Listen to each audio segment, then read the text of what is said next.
Okay तो NEET one shot series के इस वीडियो में हम आज करेंगे सेमीकंडक्टर। इस चैप्टर से रिलेटेड नीट में जो भी प्रॉब्लम्स आते हैं उन सभी प्रॉब्लम को सॉल्व करने के लिए जो भी कॉन्सेप्ट फार्मूला या फिर थियरी की ज़रूरत है वो सारी चीज़ें हम इस वीडियो में डिस्कस करेंगे with minimum possible time.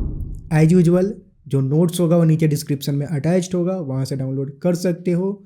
Video देखते समय समझने पे ज़्यादा ध्यान देंगे, नोट्स लेने की उतनी कोई ज़रूरत है नहीं क्योंकि नोट्स ऑलरेडी नीचे अटैच्ड होगा। पहले भी तुम डाउनलोड कर सकते हो और फिर मतलब गो थ्रू इस वीडियो को पैरेलली नोट्स देख के देख सकते हो या फिर सिर्फ वीडियो देख लो, बाद में नोट्स डाउनलोड कर लेना।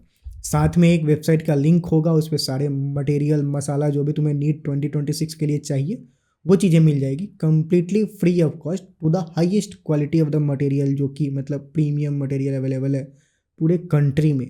ठीक तो ठीक है, वहाँ से तुम फ़ायदा मतलब वो वेबसाइट का ले सकते हो। वहाँ से कोई भी तुम्हें एक्स्ट्रा मटेरियल चाहिए अदर सब्जेक्ट का भी तो वो डाउनलोड कर सकते हो फ्री ऑफ कॉस्ट। ठीक है, तो इस वीडियो में बिना कुछ ज़्यादा बकैती किए हुए चैप्टर शुरू करते हैं। ठीक, तो सेमीकंडक्टर चैप्टर करने वाले हैं हम इस वीडियो में। पहला टॉपिक है classification of solid on the basis of energy band. ठीक, मतलब बेसिकली हम सॉलिड को कैसे क्लासीफाई करते हैं, एक तो तीन कैटेगरी में डिवाइड कर देते हैं। मेटल मतलब कंडक्टिविटी के बेसिस पे देखा जाए तो कंडक्टर, इंसुलेटर और सेमी कंडक्टर। कंडक्टर वो होता है जिसमें इलेक्ट्रिसिटी आसानी से पास हो जाए, सेमी कंडक्टर जो कि मतलब बीच वाला डोमेन है, और इंसुलेटर मतलब होता है कि उससे इलेक्ट्रिसिटी पास ही ना हो। पर अगर हम यही डिवीजन एनर्जी के बेसिस पे करें, मतलब कुछ बैंड एंड गैप होता है समथिंग कॉल्ड। बेसिकली होता क्या है, किसी भी मेटल या फिर कोई भी सॉलिड में जो वैलेंस इलेक्ट्रॉन होते हैं वो सारे के सारे वैलेंस मतलब कंडक्टिविटी, जो इलेक्ट्रिकल कंडक्टिविटी होता है उसमें कौन से इलेक्ट्रॉन पार्ट लेते हैं, वैलेंस इलेक्ट्रॉन पार्ट लेते हैं। ठीक, तो यूजुअली सॉलिड में जो वैलेंस इलेक्ट्रॉन होते हैं वो वैलेंस बैंड में रहते हैं सारे के सारे, जैसे कि ये हो गया वैलेंस बैंड। ठीक, अब अगर इलेक्ट्रॉन कंडक्शन बैंड में जाएंगे तभी जा कर के वो कंडक्टिविटी में पार्ट ले पाएंगे, मतलब इलेक्ट्रिक कंडक्टिविटी तभी आएगा जब इलेक्ट्रॉन कंडक्शन जोन में जाएंगे या फिर कंडक्शन बैंड में जाएंगे। ठीक, तो यूजुअली होता ये है कि इंसुलेटर के केस में पहले वो लेते हैं, जैसे ये इंसुलेटर के केस में ये जो वैलेंस बैंड और कंडक्शन बैंड के बीच का जो एनर्जी होता है, जो एनर्जी पहले तो जो वैलेंस बैंड और कंडक्शन बैंड के बीच में जो एनर्जी होता है, डिफरेंस होता है, उसी को एनर्जी गैप बोलते हैं। मतलब top level of the valence band and lowest level of the conduction band, इन दोनों के बीच में जो डिफरेंस, एनर्जी डिफरेंस है, उसी एनर्जी डिफरेंस को एनर्जी गैप बोलते हैं। ठीक, अब अगर ये एनर्जी गैप कम है तो इलेक्ट्रॉन आसानी से इधर चला जाएगा, अगर वो एनर्जी गैप ज़्यादा है तो इलेक्ट्रॉन को यहाँ से यहाँ ले जाने में प्रॉब्लम होगा। तो इंसुलेटर में यही होता है। इंसुलेटर के केस में ये जो एनर्जी गैप होता है वो ग्रेटर देन 3 इलेक्ट्रॉन वोल्ट होता है। ये मतलब ज़्यादा एनर्जी है इलेक्ट्रॉन को यहाँ से यहाँ तक ले जाने में। तो सारे के सारे इलेक्ट्रॉन जो होते हैं वो वैलेंस बैंड में ही रहते हैं, कंडक्शन बैंड में इलेक्ट्रॉन जाते ही नहीं है। तो कोई भी कंडक्टिविटी इंसुलेटर में होता ही नहीं है। क्यों नहीं होता है? क्योंकि जो एनर्जी गैप है वो ग्रेटर देन 3 इलेक्ट्रॉन वोल्ट है। सेमीकंडक्टर के केस में ये जो बैंड एनर्जी गैप होता है वो energy gap less than 3 electron volt होता है। तो कुछ इलेक्ट्रॉन के पास सफिशिएंट एनर्जी आ जाता है कि वो वैलेंस बैंड से कंडक्शन बैंड में चला जाए, तो कुछ इलेक्ट्रॉन कंडक्शन बैंड में चला जाता है जिससे कि थोड़ा सा कंडक्टिविटी आ पाता है, तो इसलिए उसको सेमीकंडक्टर बोलते हैं। जो मेटल होता है या फिर जो कंडक्टर होता है उसमें क्या होता है कि ये जो एनर्जी गैप है और ये जो एनर्जी गैप मतलब है ये बेसिकली पूरा जीरो ही हो जाता है, बेसिकली ओवरलैप हो जाता है। ये वाला चीज़ नीचे आ जाता है, ये वाला चीज़ जो होता है वो ऊपर चला जाता है यहाँ पे, और ये वाला चीज़ नीचे आ जाता है, जैसे कि यहाँ पे दिख रहा है। ये कंडक्शन बैंड का है और वैलेंस बैंड का जो टॉप लेवल है वो ये वाला है, तो ये ओवरलैप दोनों हो गए हैं। तो बेसिकली इलेक्ट्रॉन को काफ़ी आसानी से वैलेंस बैंड से कंडक्शन बैंड में जा सकता है। तो ऑलमोस्ट सारे ही इलेक्ट्रॉन वैलेंस बैंड से कंडक्शन बैंड में जा सकते हैं, तो इसीलिए इसमें जो कंडक्टिविटी होता है वो काफ़ी ज़्यादा होता है। ठीक, तो इसीलिए इसको कंडक्टर बोलते हैं या फिर मेटल बोलते हैं। तो इस तरीक़े से एनर्जी गैप के बेसिस पे सारे मेटल को 3 पार्ट में डिवाइड करते हैं। अपने को क्या याद रखना है कि for insulator this energy gap is greater than 3 electron volt, for semi conductor it is less than 3 electron volt, for metal it is almost zero, और दोनों जो गैप होता है वो बेसिकली ओवरलैप ही होता है। ठीक है, अगला देखते हैं टाइप्स ऑफ सेमीकंडक्टर। अब सेमीकंडक्टर कितने टाइप के होते हैं? तो सेमीकंडक्टर बेसिकली दो टाइप के होते हैं, intrinsic semiconductor, extrinsic semiconductor. Extrinsic semiconductor को फर्दर दो पार्ट में डिवाइड किया जाता है, पी टाइप सेमीकंडक्टर और एन टाइप सेमीकंडक्टर। अब बारी बारी से देखते हैं कि ये होते क्या हैं। तो पहले देखते हैं इंट्रिंसिक सेमीकंडक्टर क्या होता है। तो इंट्रिंसिक सेमीकंडक्टर उस तरह के सेमीकंडक्टर होते हैं जो कि प्योर होते हैं। जो प्योर सेमीकंडक्टर होते हैं उनको हम इंट्रिंसिक सेमीकंडक्टर बोलते हैं, जैसे कि सिलिकॉन, जर्मेनियम, ये काफ़ी प्योर फॉर्म ऑफ, ये मतलब प्योर ही है, मतलब सिलिकॉन एक तरह से सेमीकंडक्टर, तो प्योर फॉर्म ऑफ सिलिकॉन या फिर प्योर फॉर्म ऑफ जर्मेनियम जो होता है उस तरह के सेमीकंडक्टर को इंट्रिंसिक सेमीकंडक्टर बोलते हैं। मतलब उसमें कोई भी इम्प्योरिटी ऐड नहीं किया गया है, कोई भी अदर चीज़ें, ऐसा नहीं कि सिलिकॉन के अंदर कुछ और मटेरियल घुसेड़ दिया गया है, ऐसा कुछ नहीं किया गया है। अगर पूरा का पूरा प्योर सिलिकॉन है, पूरा का पूरा प्योर जर्मेनियम है, तो वो इंट्रिंसिक सेमीकंडक्टर बोला जाता है। अब इंट्रिंसिक सेमीकंडक्टर से रिलेटेड कुछ बातें हैं जो कि हमें ध्यान में होनी चाहिए। तो पहली बात ये है कि ये n जो होता है नंबर ऑफ इलेक्ट्रॉन के लिए रिप्रेजेंट किया जाता है, p word number of holes के लिए रिप्रेजेंट किया जाता है। अब ये चीज़ें हैं क्या? तो जैसे कि अगर इंट्रिंसिक सेमीकंडक्टर का लैटिस साइड देखोगे, मतलब सारे जो एटम होते हैं कुछ इस तरीके से अरेंज होते हैं, हर एटम में 4 वैलेंस बॉन्ड होता है, तो वो 4 अलग, मतलब कोई भी एटम लोगे तो वो 4 अलग एटम से अटैच्ड होगा। ठीक, तो नॉर्मल कंडीशन में तो सारे के सारे इलेक्ट्रॉन मतलब बॉन्डिंग बना के रखते हैं। ठीक, होता क्या है कि जब टेम्परेचर हाई करते हैं तो कुछ इलेक्ट्रॉन उस बॉन्ड से निकल के फ्री हो जाते हैं, थर्मली जनरेटेड फ्री इलेक्ट्रॉन्स। मतलब ऐसे तो सारे इलेक्ट्रॉन बाउंड हैं, पर अगर टेम्परेचर बढ़ाया जाए तो कुछ इलेक्ट्रॉन जो होते हैं वो छोड़ देते हैं अपनी जगह और वो फ्री टू मूव हो जाते हैं, जिससे कि कंडक्टिविटी आता है। कंडक्टिविटी किसी भी मेटल में या फिर किसी भी मटेरियल में ये फ्री इलेक्ट्रॉन्स की वजह से ही आता है। तो ये सारे इलेक्ट्रॉन जो है वो पार्ट नहीं लेंगे कंडक्टिविटी में, जो इलेक्ट्रॉन फ्री हुआ है वही इलेक्ट्रॉन पार्ट लेगा कंडक्टिविटी में। जब टेम्परेचर बढ़ाते हैं तो फ्री इलेक्ट्रॉन आ जाते हैं। तो अब जितने इलेक्ट्रॉन आएंगे वहाँ पे एक होल टाइप का मतलब जगह खाली हो जाएगा, वो जगह जो खाली हो गया उसी को होल बोलते हैं। तो तुम इसको कंसिडर कर सकते हो as a positive charge plus E, और ये जो हो गया एक माइनस ई। तो जो नंबर ऑफ इलेक्ट्रॉन n और ये जो नंबर ऑफ होल p है वो दोनों बराबर होते हैं, क्योंकि जो होल जो होता है वो इलेक्ट्रॉन के निकलने से ही निकलने के कारण ही बना होता है। तो जितना इलेक्ट्रॉन अपना जगह छोड़ेगा उतना नंबर ऑफ होल बनेगा। इसलिए इंट्रिंसिक सेमीकंडक्टर में नंबर ऑफ इलेक्ट्रॉन और नंबर ऑफ होल बराबर होते हैं। इनका जो कंडक्टिविटी होता है वो कम होता है, मतलब कंपेयर टू अदर सेमीकंडक्टर जो कि एक्सट्रिंसिक है, बाद में देखेंगे उसके बारे में। पर अभी के लिए ध्यान रखना है कि इंट्रिंसिक सेमीकंडक्टर का कंडक्टिविटी जो होता है वो कम होता है, क्योंकि कम number of free electron available होते हैं। ठीक, कंडक्टिविटी इंक्रीजेज विथ टेम्परेचर। इन जो इंट्रिंसिक सेमीकंडक्टर होते हैं उनका कंडक्टिविटी टेम्परेचर के साथ बढ़ता है। वो दिख भी रहा है कि टेम्परेचर अगर बढ़ेगा तो ज़्यादा number of free electrons available होंगे, ज़्यादा number of free electrons available होंगे तो मतलब ज़्यादा कंडक्टिविटी होगा, तो कंडक्टिविटी बढ़ेगा जब हम टेम्परेचर को बढ़ाएंगे। ठीक, तो ये कुछ बातें हुई इंट्रिंसिक सेमीकंडक्टर के बारे में। अगला देखते हैं एक्सट्रिंसिक सेमीकंडक्टर।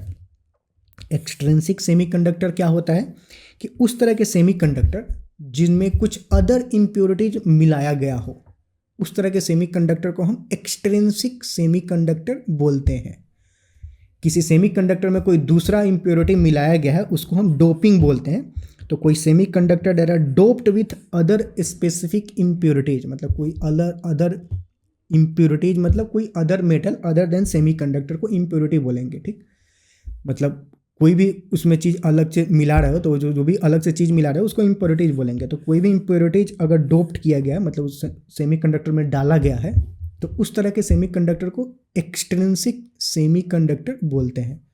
तो ऐसा फील आ रहा है कि एक्सट्रिंसिक सेमीकंडक्टर जो होता है वो बेसिकली प्योर नहीं होते हैं, उनमें कुछ अदर मटेरियल मिलाया गया होता है। ठीक, अच्छा, द इम्प्योरिटी जो मिलाया क्यों जाता है कि वो जो इम्प्योरिटीज मिलाया जाता है उससे होता यह है कि उस सेमीकंडक्टर का इलेक्ट्रिकल प्रॉपर्टीज मॉडिफाई हो जाता है।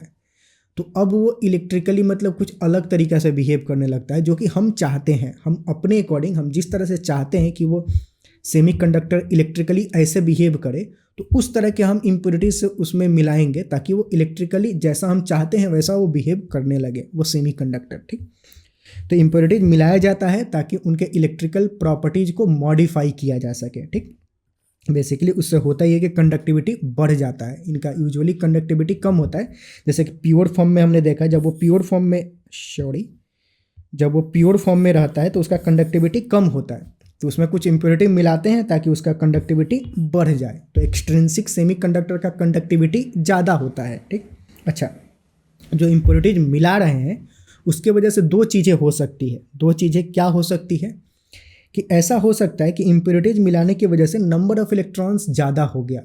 मतलब दो चीज़ें हैं, नंबर ऑफ फ्री इलेक्ट्रॉन और नंबर ऑफ होल, जैसा कि हमने देखा, जो कि कंडक्टिविटी में पार्ट लेते हैं। ये दोनों के दोनों कंडक्टिविटी में पार्ट लेते हैं। तो अगर हमने ऐसा इम्प्योरिटीज मिलाया जिसकी वजह से उसके अंदर नंबर ऑफ इलेक्ट्रॉन्स ज़्यादा हो गए, तो उस तरह के सेमीकंडक्टर को हम पी टाइप सेमीकंडक्टर बोलते हैं। जैसा कि हमने देखा था कि एक्सट्रिंसिक जो होता है दो टाइप का होता है, एन टाइप सेमीकंडक्टर बोलते हैं। मैं अभी पीछे गलत बोल गया।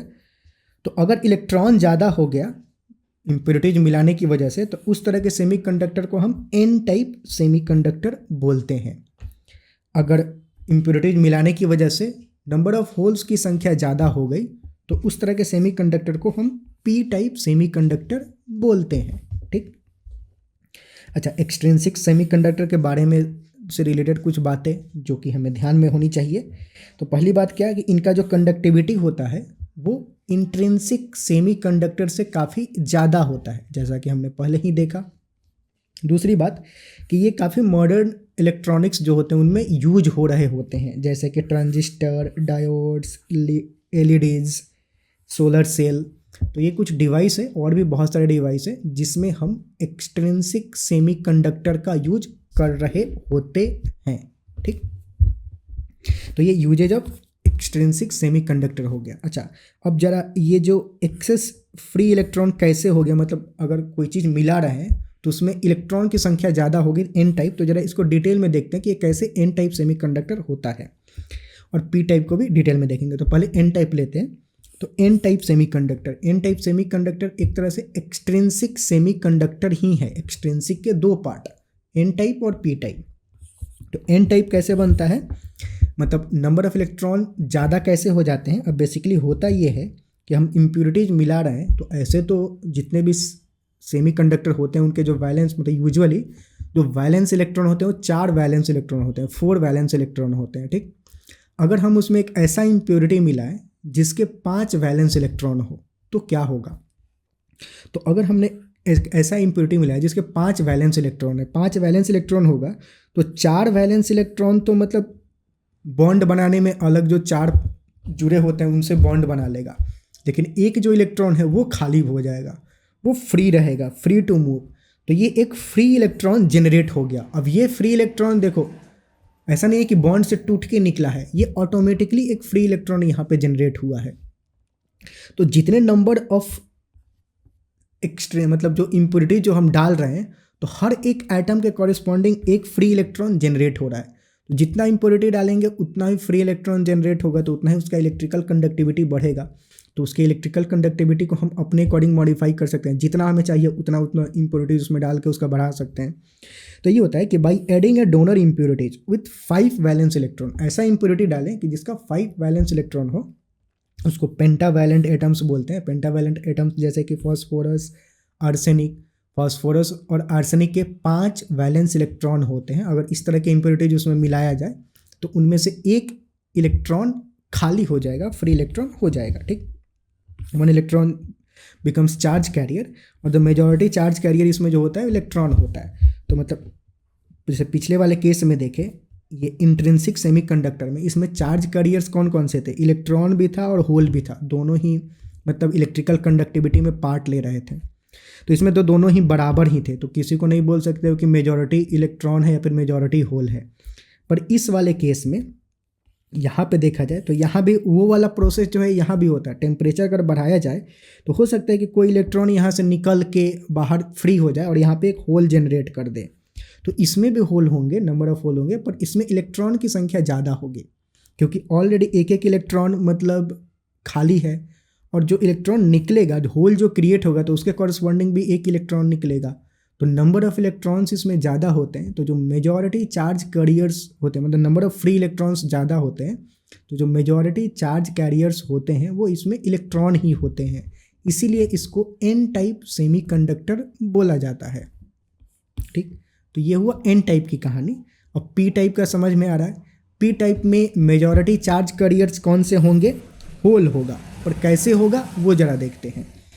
अब पी टाइप सेमीकंडक्टर कैसे बनता है कि हमें इम्प्योरिटीज मिलाना है किसी सेमीकंडक्टर में, तो वो इम्प्योरिटीज अगर हम ऐसा मिलाएं जिसके वैलेंस इलेक्ट्रॉन 3 ही हो तो क्या होगा? तो ऐसे तो यूजुअली 4 वैलेंस इलेक्ट्रॉन चाहिए 4 अलग अलग एटम से बॉन्ड बनाने के लिए। ठीक, लेकिन अगर वैलेंस इलेक्ट्रॉन 3 ही है तो 3 से तो बॉन्ड बना लेगा, लेकिन चौथे से बॉन्ड नहीं बना पाएगा। तो यहाँ पे एक होल जनरेट हो जाएगा। यहाँ पे ये जैसे डॉटेड लाइन जो है वो नहीं है, मतलब एक बॉन्ड यहाँ पे बनेगा ही नहीं। तो यहाँ पे एक होल जनरेट हो जाएगा। तो corresponding to each extra impurities atom जो कि हम उसमें ऐड कर रहे हैं, हर एटम के कॉरेस्पॉन्डिंग एक होल जनरेट हो रहा है। तो यहाँ पे दिख रहा है कि होल फिर बहुत सारे नंबर हो जाएंगे, और कुछ होल वैसे भी जनरेट होगा कि टेम्परेचर जब बढ़ाएंगे तो हो सकता है कि ये भी इलेक्ट्रॉन बाहर निकल जाए, फ्री हो जाए। तो यहाँ भी एक होल जनरेट होगा। तो जो नंबर ऑफ होल होगा वो इसमें ज़्यादा होगा, जो कि इलेक्ट्रिकल कंडक्टिविटी में पार्ट लेता है। तो इसलिए इसको पी टाइप सेमीकंडक्टर बोलते हैं। पी टाइप सेमीकंडक्टर को कैसे बनाया जाता है? उसमें कौन से इम्प्योरिटीज डाला जाता है? 3 वैलेंस इलेक्ट्रॉन वाले, मतलब trivalent atoms. Trivalent मतलब जिनके वैलेंस इलेक्ट्रॉन 3 हो, उस तरह के एटम को हम ट्राई वैलेंट एटम बोलते हैं। एग्जाम्पल के तौर पे बोरोन, एल्यूमिनियम, ये जो होते हैं ट्राई वैलेंट होते हैं, मतलब इसको अगर डाला जाए तो उसके 3 ही मतलब वैलेंस इलेक्ट्रॉन होते हैं। This create hole as a majority charge carriers. तो पी टाइप सेमीकंडक्टर में होल जो होता है वो मेजॉरिटी चार्ज कैरियर्स होता है। ठीक, समझ में आया यहाँ तक चीज़ें? ठीक, आगे बढ़ते हैं। अगला टॉपिक है। आगे बढ़ने से पहले थोड़ा सांस लेते हैं। टॉपिक देखते हैं। अगला बोल रहा है, अगला क्या है? PN junction. पहले तो पीएन जंक्शन बनता कैसे है? मतलब इसको बहुत सारे तरीके हैं बनाने के लिए। ऐसा एक तरीका हो सकता है कि कोई एक पी टाइप सेमीकंडक्टर लाओ और उसके एक साइड में ऐसा इम्प्योरिटी डालो कि वो एन टाइप सेमीकंडक्टर एक साइड बन जाए। तो इधर इस साइड वाला एन टाइप हो जाएगा, इधर वाला पी टाइप हो जाएगा, तो एक पीएन जंक्शन यहाँ पे क्रिएट हो जाएगा। या फिर अगला तरीका हो सकता है पी टाइप सेमीकंडक्टर एक एन टाइप सेमीकंडक्टर, दोनों को मिला के चिपका दो, वेल्डिंग कर दो, तो उससे भी पीएन जंक्शन बीच में बन जाएगा। ठीक, पीएन जंक्शन बनाने के बहुत सारे मेथड्स हो सकते हैं, हमें पढ़ना है। अब पीएन जंक्शन जब बनता है तो यहाँ पे मतलब जब बन रहा होता है पीएन जंक्शन तो कुछ प्रोसेसेस होते हैं। अब इसमें 2 प्रोसेस सबसे इंपॉर्टेंट है, वो हम ध्यान देंगे। The 2 important process occurs during the formation of PN junction. Those process are what? Diffusion and drift. जब भी पीएन जंक्शन बन रहा होता है उसमें 2 प्रोसेस होते हैं, डिफ्यूजन होता है और दूसरा होता है ड्रिफ्ट। अब ये होता क्या है? तो बेसिकली होता ये है कि जैसे हम जानते हैं कि पी टाइप सेमीकंडक्टर क्या होते हैं, इसमें ज़्यादा नंबर ऑफ होल होंगे, मतलब होल की संख्या ज़्यादा होगा, इसमें H जो होगा वो ज़्यादा होगा। एन टाइप ऑफ सेमीकंडक्टर में इलेक्ट्रॉन की संख्या ज़्यादा होगी। ठीक, तो जब भी पीएन जंक्शन बनेगा तो मतलब देखा जाए तो एक तरह से कंसंट्रेशन ग्रेडियंट है, मतलब इधर इलेक्ट्रॉन का कंसंट्रेशन ज़्यादा है, इधर होल का कंसंट्रेशन ज़्यादा। अगर किसी एक पे फोकस किया जाए तो मान लो इलेक्ट्रॉन पे, तो इधर इलेक्ट्रॉन का कंसंट्रेशन ज़्यादा है। अगर कंसंट्रेशन ज़्यादा है तो होगा क्या? बाई नेचुरल इलेक्ट्रॉन इधर से इधर फ्लो करना शुरू करेगा। ओके, मतलब कहीं भी चीज़ें अगर ज़्यादा होती है तो वो कम जिधर होगा उधर फ्लो करना शुरू करता है, तो इलेक्ट्रॉन जो होगा वो इधर फ्लो करना शुरू करेगा। इस इलेक्ट्रॉन के फ्लो को ड्यू टू कंसंट्रेशन ग्रेडियंट इसको बोलते हैं डिफ्यूजन, इलेक्ट्रॉन डिफ्यूजन। तो electron diffusion is a process of movement of electron due to concentration gradient. तो इलेक्ट्रॉन डिफ्यूजन इधर से इधर शुरू होता है सेम रीजन से, इधर होल की संख्या ज़्यादा है तो नंबर ऑफ होल ज़्यादा, इधर नंबर ऑफ होल कम है तो होल जो होगा इधर से इधर मूव करना शुरू करेगा, तो इसको बोलते हैं होल डिफ्यूजन, जो कि ऐसे होगा। This is again the same, the movement of hole due to concentration gradient is called hole diffusion. तो ये डिफ्यूजन हुआ। अब होता क्या है कि पहले डिफ्यूजन स्टार्ट होता है, तो जब डिफ्यूजन होगा तो जब इलेक्ट्रॉन के इधर से इधर जाएगा तो यहाँ पे इलेक्ट्रॉन जमा होना शुरू कर देगा, मतलब यहाँ पे इलेक्ट्रॉन जमने लगेगा, मतलब इकट्ठा होने लगेंगे। होल जब इधर से इधर जाएगा तो यहाँ पे होल इकट्ठा होने लगेगा, तो यहाँ पे जो ये जो रीजन होता है, जहाँ बीच का जो रीजन होता है जिसको हम डिप्लीटेशन रीजन भी बोलते हैं, इस बीच वाले रीजन पे इधर इलेक्ट्रॉन जमा हो जाएगा, इधर होल नंबर ऑफ होल ज़्यादा हो जाएंगे, मतलब इकट्ठा हो जाएंगे। तो उससे होगा क्या, एक इलेक्ट्रिक फील्ड जनरेट हो जाएगा, electric field from positive charge to negative charge. तो मतलब इस डायरेक्शन में एक इलेक्ट्रिक फील्ड इसमें जनरेट हो जाएगा। अच्छा, अब इस इलेक्ट्रिक फील्ड की वजह से होगा क्या, अब ये इलेक्ट्रिक फील्ड क्या करेगा, अगर इलेक्ट्रिक फील्ड देखा जाए तो मतलब होल पे देखा जाए, ये जो होल है उस पर फोर्स किधर लगाएगा, इधर लगाएगा, और इलेक्ट्रॉन पे देखा जाए तो इलेक्ट्रॉन पे फोर्स किधर लगाएगा, इधर लगाएगा। तो इसकी इस इलेक्ट्रिक फील्ड की वजह से जो इलेक्ट्रॉन होंगे वो इधर मूव करेंगे और जो होल होंगे वो इधर मूव करेंगे। इस मूवमेंट को हम बोलते हैं ड्रिफ्ट। तो ड्रिफ्ट, जैसे इस इलेक्ट्रॉन के मूवमेंट को बोलेंगे इलेक्ट्रॉन ड्रिफ्ट और इस होल के मूवमेंट को बोलेंगे होल ड्रिफ्ट। ओके, तो ड्रिफ्ट क्यों होता है, because the movement of charge carriers because of electric field in the depletion region. The movement of charge carriers because of electric field in the depletion region is called drift. अब वो electron के movement हो अगर, तो उसको हम electron का movement हो उसको बोलेंगे इलेक्ट्रॉन ड्रिफ्ट, अगर होल का मूवमेंट हो तो उसको बोलेंगे होल ड्रिफ्ट।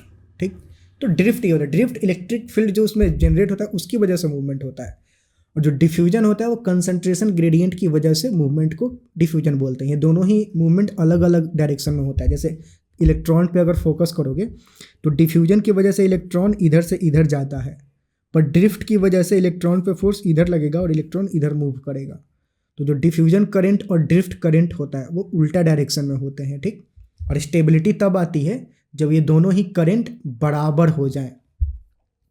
तो मतलब ये जो भी चीज़ें बोला वही चीज़ें यहाँ पे इंग्लिश में लिख रखा है। ठीक, the motion of charge carrier due to electric field is called drift.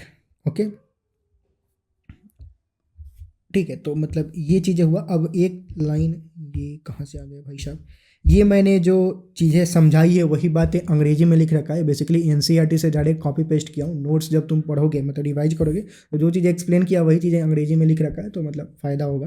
तो काफ़ी इंपॉर्टेंट पॉइंट लगा, तो मतलब इसको यहाँ पे लाके चेप दिए हैं। ये डायग्राम भी एनसीईआरटी से ही उठाया गया है। ठीक, और बाकी अंग्रेजी में डेफिनेशन को लिखा गया है। ठीक, तो ये हुआ मतलब पीएन जंक्शन, यहाँ पे जो डिफ्यूजन करंट ड्रिफ्ट करंट होता है उसका ये कॉन्सेप्ट हुआ।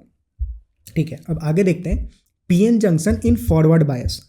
मतलब ये क्या होता है, ये चीज़ें क्या होते हैं। पहले तो पीएन जंक्शन कुछ ऐसा दिखता है, ये मतलब समझ में आना चाहिए। जैसे लेट्स से ये कोई पीएन जंक्शन है, यहाँ पे तुम एक मेटालिक कॉन्टैक्ट, यहाँ पे मेटालिक कॉन्टैक्ट और करंट मतलब वायर जोड़ के कोई बैटरी से कनेक्ट कर दो तो मतलब पीएन जंक्शन के थ्रू करंट जाने लगेगा। अच्छा, पीएन जंक्शन को जब हम वायर मतलब सर्किट डायग्राम बनाते हैं तो सर्किट डायग्राम में पीएन जंक्शन को कुछ इस सिंबल से रिप्रेजेंट किया जाता है।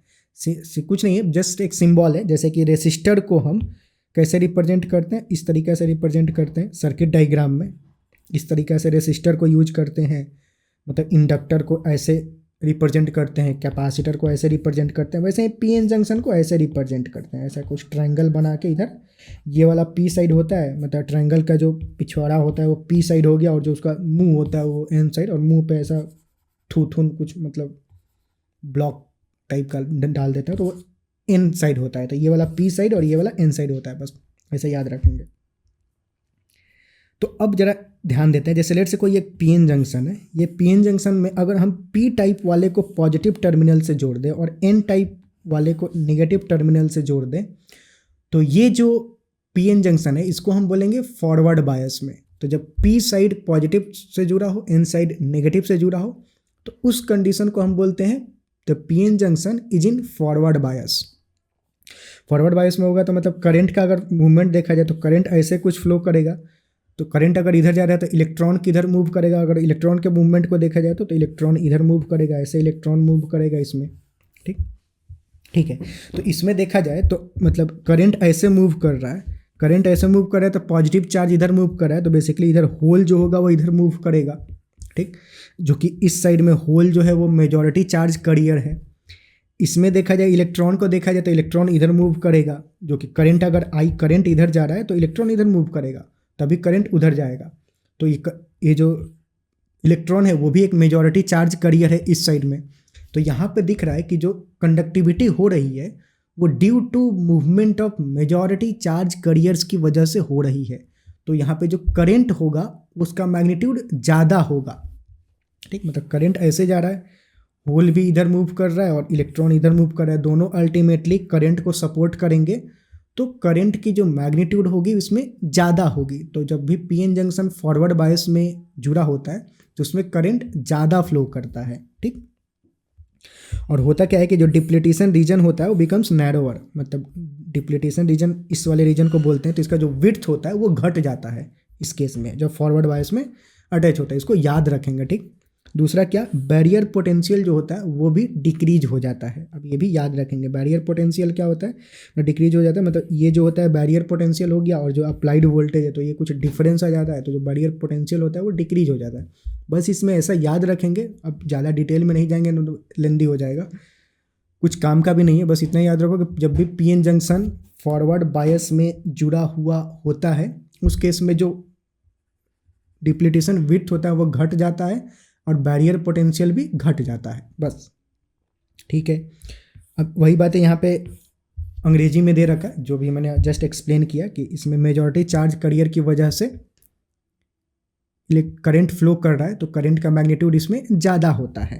ठीक, तो जो करंट होता है इसमें फॉरवर्ड बायस में बेसिकली वो समथिंग मिली एम्पियर के ऑर्डर का होता है। मिली एम्पियर भले ही मुझे लग रहा है वो छोटा, मिली मतलब 10⁻³ एम्पियर के ऑर्डर का होता है। कभी कभी प्रॉब्लम ऐसे भी आ जाता है कि जब भी पीएन जंक्शन फॉरवर्ड बायस में जुड़ा होगा तो करंट किस ऑर्डर का होगा, तो करंट कुछ मिली एम्पियर, तो 2 मिली एम्पियर, 5 मिली एम्पियर, इस तरह के ऑर्डर का होता है। ठीक, तो ये बातें फॉरवर्ड बायस के लिए याद रखेंगे। रिवर्स बायस क्या होता है, रिवर्स बायस इसके उल्टा, कि मतलब पी साइड वाले को अगर हम नेगेटिव टर्मिनल से जोड़ दें और एन साइड वाले को पॉजिटिव टर्मिनल से जोड़ दें तो इसको बोलते हैं पीएन जंक्शन इन रिवर्स बायस। अब इसमें क्या होगा, बैटरी की वजह से करंट तो ऐसे कुछ फ्लो करेगा, करंट ऐसे फ्लो कर रहा है, मतलब जो होल जो होगा वो इधर ऐसे फ्लो करेगा। ठीक, और जो इलेक्ट्रॉन है वो इलेक्ट्रॉन कुछ ऐसे फ्लो करेगा।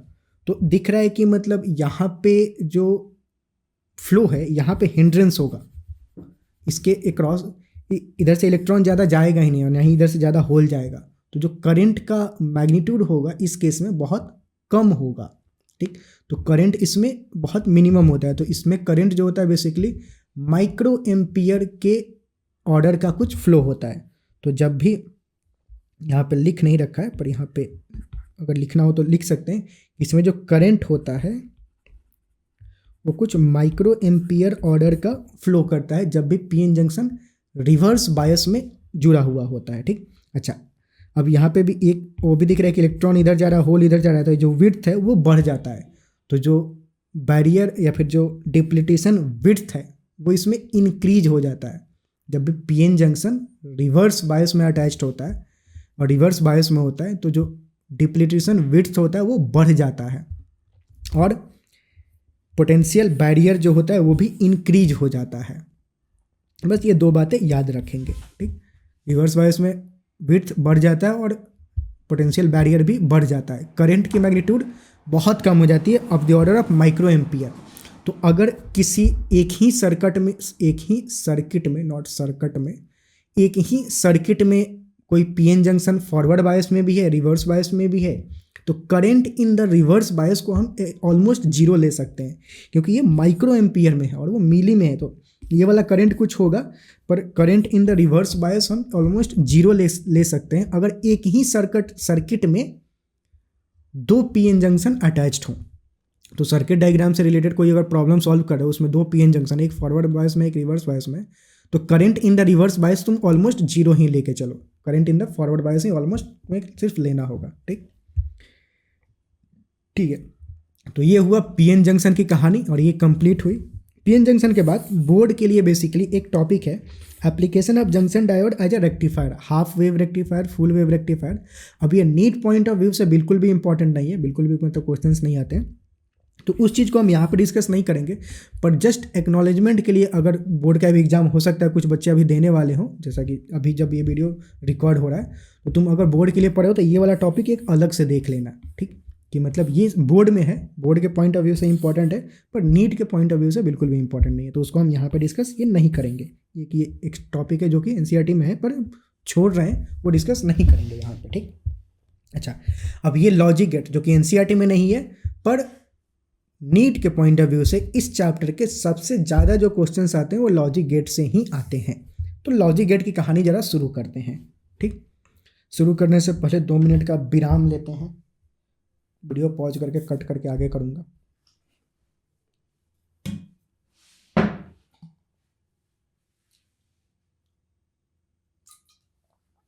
तो लॉजिक गेट की कहानी शुरू करते हैं। ठीक, इस चैप्टर से मोस्ट ऑफ द क्वेश्चंस इसी टॉपिक से आ रहे होते हैं, तो ये ज़रा ध्यान से देखेंगे, ध्यान से सारी चीज़ें देखनी थी, इसमें थोड़ा ज़्यादा ध्यान से देखेंगे, आँख खोल के। लॉजिक गेट होता क्या है पहले, तो लॉजिक गेट बेसिकली कोई भी डिजिटल सर्किट जो होता है उसमें यूज हो रहा होता है।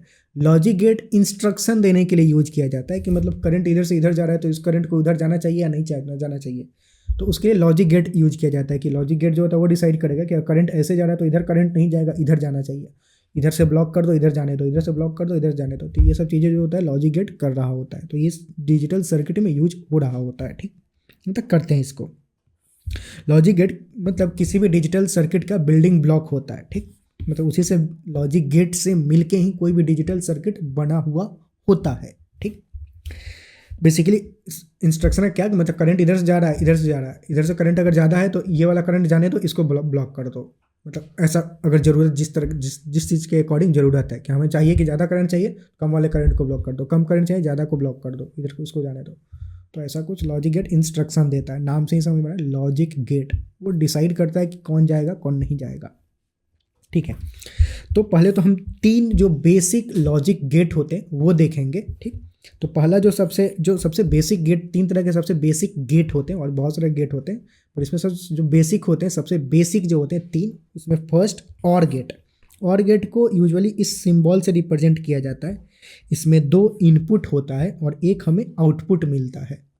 ठीक, लॉजिक और गेट को कुछ इस सिंबल से ऐसे यूज किया जाता है, मतलब ड्रॉ किया जाता है। मैं अगर डायग्राम ड्रॉ करूँ यहाँ पे, तो 2 ये इनपुट हो गया और ऐसा कुछ, और ये एक आउटपुट हो गया। तो ए और बी ये इनपुट हो गया और यहाँ पे जो वाई है वो आउटपुट है।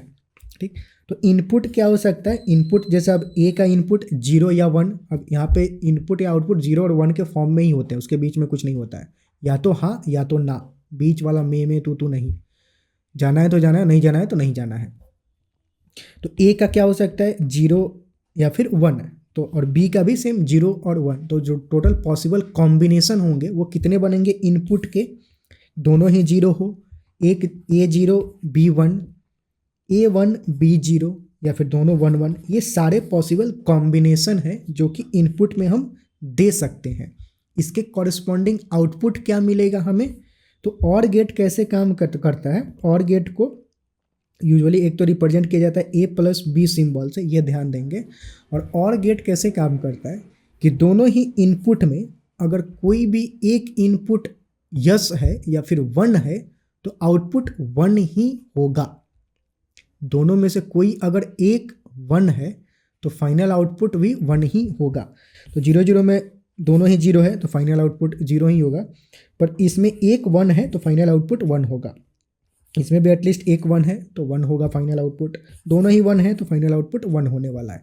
तो ऐसे कुछ इसका और गेट का आउटपुट मिलता है। इस तरह के टेबल को हम बोलते हैं ट्रुथ टेबल। ठीक, और जो और गेट का रिप्रेजेंटेशन होता है वो ऐसे कुछ और गेट को रिप्रेजेंट किया जाता है। ठीक, और गेट को मैथमेटिकली जब लिखते हैं तो A+B लिखते हैं ऐसे। यहाँ पे जो मैं सॉरी, यहाँ पे जो लिख रखा हो ए प्लस बी, तो कहीं भी दो इनपुट अगर ए और प्लस बी ऐसे लिखा हो तो मतलब ये और गेट है, ठीक, ये ध्यान दें रखेंगे। दूसरा जो गेट होता है उसको बोलते हैं एंड गेट। एंड गेट में भी अगेन दो इनपुट होता है और एक आउटपुट होता है, आउटपुट एक पॉइंट पे लेते हैं। एंड गेट को हम यूजुअली ऐसे रिप्रेजेंट करते हैं, यूजुअली का हमेशा ही ऐसे ही रिप्रेजेंट करते हैं। ये दो ए और बी इनपुट हो गया और ऐसा मुंह बना के यहाँ पे एक आउटपुट मतलब मिलता है और रिप्रेजेंटेशन कुछ ऐसा होता है एंड गेट का।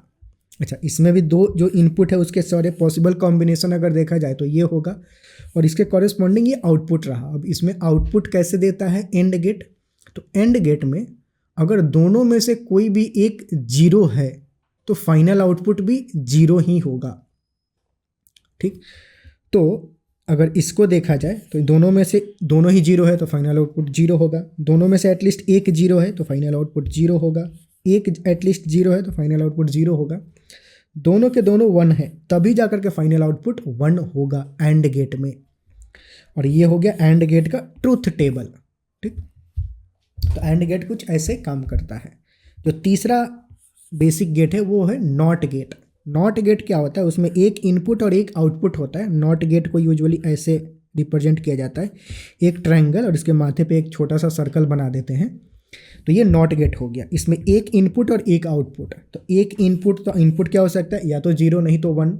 नॉट गेट नाम से ही पता चल रहा है, इसको उल्टा कर देता है। अगर इनपुट जीरो दोगे तो आउटपुट में वन हो जाएगा, अगर इनपुट वन दोगे तो आउटपुट जीरो कर देगा। नॉट गेट को रिप्रेजेंट किया जाता है बार से, ऐसे मतलब कोई भी इनपुट पे अगर ये बार दिखा है तो मतलब वो नॉट गेट है। ए प्लस बी, उस पर बार दे दो तो मतलब ये और गेट और उस पर एक नॉट गेट लगा है ऐसे। ए डॉट बी ये एंड गेट हो गया और उस पर ऐसे बार दे दो तो ए और ए एंड बी और फिर उस पर एक नॉट गेट लगा हुआ है ऐसे, मतलब इसको पढ़ते हैं तो रिप्रेजेंटेशन क्लियर होना चाहिए। ये नॉट गेट ये ऐसे लिखते हैं और गेट को, और ए डॉट बी ये हो गया AND gate, A dot B. तो रिप्रेजेंटेशन कुछ मैथमेटिकल फॉर्मेट में ऐसे लिखते हैं, ठीक। अच्छा, अब ये तो तीन बेसिक गेट हो गए। इनके अलावा दो गेट और इम्पॉर्टेंट होता है जिसको हम यूनिवर्सल गेट बोलते हैं। तो यूनिवर्सल गेट दो होता है, नैंड गेट और नॉर गेट। अब ये क्या होता है देखते हैं। अब बेसिकली इसको यूनिवर्सल गेट इसलिए बोलते हैं कि दुनिया का कोई भी डिजिटल सर्किट हम इस दो गेट का यूज करके बना सकते हैं। सिर्फ और सिर्फ इस दो गेट का यूज करके हम दुनिया का कोई भी डिजिटल सर्किट बना सकते हैं, इसीलिए इसको यूनिवर्सल गेट भी बोलते हैं, ठीक। तो अगर पहले नैंड गेट के देखें तो नैंड गेट क्या होता है, नाम से ही समझ में आ रहा है, एंड गेट और उस पर नॉट लगा हुआ है, ठीक। तो ये फोटो को जरा जूम करूँ तो ये हुआ एक एंड गेट, ये दो इनपुट है ये आउटपुट, और आउटपुट पे एक नॉट गेट लगा दिया गया है तो वो नैंड गेट बन जाता है। अब नैंड गेट को यूजुअली हम ऐसे रिप्रेजेंट करते हैं, मतलब ये तो अंदर का मसाला हो गया, पेट फाड़ के देखोगे इसका तो ये निकलेगा, पर ऊपर ऊपर ये ऐसे दिखता है नैंड गेट। एंड गेट की तरह ही है, उस पर एक ये बिंदु लगा हुआ है तो मतलब वो नैंड गेट बन गया, ठीक। तो एंड गेट में वो एंड गेट ऐसे होता है, ठीक, और इस पर एक ये लगा दे तो नैंड बन जाएगा, NAND, नैंड गेट ये बन जाएगा। तो नैंड गेट में भी दो इनपुट होता है और एक आउटपुट लेते हैं यहाँ पे। अगर इसका स्ट्रक्चर देखें तो कैसा होता है, मतलब ट्रूथ टेबल, तो ए और बी और उसके सारे पॉसिबल कॉम्बिनेशन ऑफ इनपुट जो कि हम दे सकते हैं। अच्छा, अब पहले तो इसमें एंड है तो ए एंड बी, अगर हम पूरा अंदर का मसाला देखें अंदर क्या हो रहा होगा, तो पहले ए और बी जाएगा एंड गेट में, एंड गेट में फिर आउटपुट क्या निकलेगा, 0 0 का 0, 0 1 का 0 हो जाएगा, दोनों में से एक 0 तो 0 बना देगा, दोनों एक रहेगा तभी एक होगा। अब ये जाएगा नॉट गेट में, नॉट गेट में जाएगा तो इसको उल्टा कर देगा, तो ये अगर 0 है तो इसको 1 कर देगा, 0 को 1 कर देगा, 0 को 1 कर देगा, 1 को 0 कर देगा। तो ये फाइनल आउटपुट मिलेगा हमें नैंड गेट से। तो मतलब ए और बी पे यहाँ पे ये इनपुट हम देंगे तो यहाँ पे हमें ये आउटपुट मिल रहा होगा, और इस टेबल को हम ट्रूथ टेबल बोलते हैं। अगर ट्रूथ टेबल सिर्फ नैंड गेट का बनाना है तो तुम सिर्फ ये सेक्शन और ये सेक्शन ये इसको इग्नोर कर सकते हो, क्योंकि ये बीच का मसाला है, पेट के अंदर जो हो रहा है उससे कुछ मतलब नहीं है। हमें फाइनल आउटपुट क्या मिल रहा है ट्रूथ टेबल में हम यूजुअली वही बनाते हैं। रिप्रेजेंट करते हैं। तो ट्रूथ टेबल अगर सिर्फ बनाना हो तो ये और ये बनाना होता है इस केस में। यहाँ समझाने के लिए मैं पेट के अंदर की चीज़ों को भी लेके आया हूँ कि अंदर क्या होता है। तो ये हो गया नाइंड गेट की कहानी। दूसरा होता है नॉर गेट। नॉर गेट क्या करता है, अब नाम से समझ में आ रहा है, और गेट और उस पर एक नॉट लगा हुआ है। तो ये हो गया और गेट, ए और बी इनपुट, ये हो गया और गेट का आउटपुट, और गेट पे एक नॉट लगा हुआ है तो वो हो जाएगा नॉर गेट। अब नॉर गेट, ये तो अंदर की बात है। नॉर गेट को रिप्रेजेंट कैसे किया जाता है, ऐसे रिप्रेजेंट किया जाता है, मतलब दो इनपुट और गेट को बनाते हैं और गेट पे एक बिंदु डाल देते हैं तो वो नॉर गेट बन जाता है। तो ये दो इनपुट, ये और गेट और यहाँ पे बिंदु डाल दो तो नॉर गेट ये बन जाता है, ठीक, ए बी और ये वाई। अब ट्रूथ टेबल देखें इसका, तो ए बी का पॉसिबल इनपुट, यहाँ पे और गेट पहले काम करेगा तो और गेट लगेगा तो दोनों में से कोई एक तो एक होगा, तो इसमें दोनों जीरो जीरो, एक है तो 1 1 और इसका 1। अब ये जाएगा नॉट गेट में तो उसको उल्टा कर देगा तो इसको 0 को 1 1 को 0 1 को 0 1 को 0 बना देगा। ये फाइनल हमें आउटपुट मिलेगा नॉर गेट से। तो ये हो गया बेसिकली नॉर गेट का ट्रूथ टेबल। अगेन इसको तुम इग्नोर कर सकते हो, ये बीच का मसाला है। ये इनपुट, मतलब ये वाला जो है इनपुट और ये वाला साला आउटपुट हो गया इसका। मतलब ए और बी पे ये चीज़ें तुम दे रहे होगे और वाई आउटपुट जो होगा ये हमें मिल रहा होगा।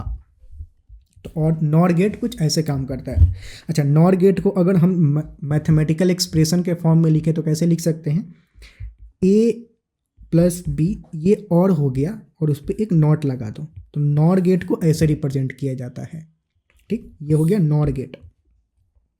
नाइंड गेट को लिखना हो तो कैसे मैथमेटिकल फॉर्म में लिखेंगे, A dot B, A and B और उस पर नॉट लगा दो तो ये हो जाएगा नाइंड गेट। तो नाइंड गेट को मैथ की भाषा में ऐसे लिखते हैं, ठीक। तो ये हो गया, ठीक। अच्छा, अब ये भाषा में क्यों समझा रहा था, मैथमेटिकल भाषा, क्योंकि आगे हम बहुत सारे कैलकुलेशन करने वाले हैं, उसमें इन भाषा का यूज होगा तो सारे गेट को रिप्रेजेंट करने आना चाहिए। मैं एक बार फिर से रिपीट कर रहा हूँ यहाँ पे। अभी तक जो भी हमने पढ़ा पहले एंड गेट और गेट था शायद। तो और गेट को ए प्लस बी, ए और बी इनपुट है और गेट में, प्लस ये OR gate, AND gate A dot B, ये हो गया एंड गेट। एक इनपुट नॉट लगा दो तो ये बन जाएगा नॉट गेट, ठीक। ये सब कैपिटल फॉर्म में लिखते हैं। ये 3 बेसिक गेट हो गए। 2 यूनिवर्सल होते हैं, वो क्या, पहला नाइंड गेट, तो एंड नॉट तो ये बन जाएगा NAND, नाइंड गेट, और नॉट लगा दो तो ये बन जाएगा नॉर गेट। तो ये मैथमेटिकल भाषा आना चाहिए सबका, ठीक।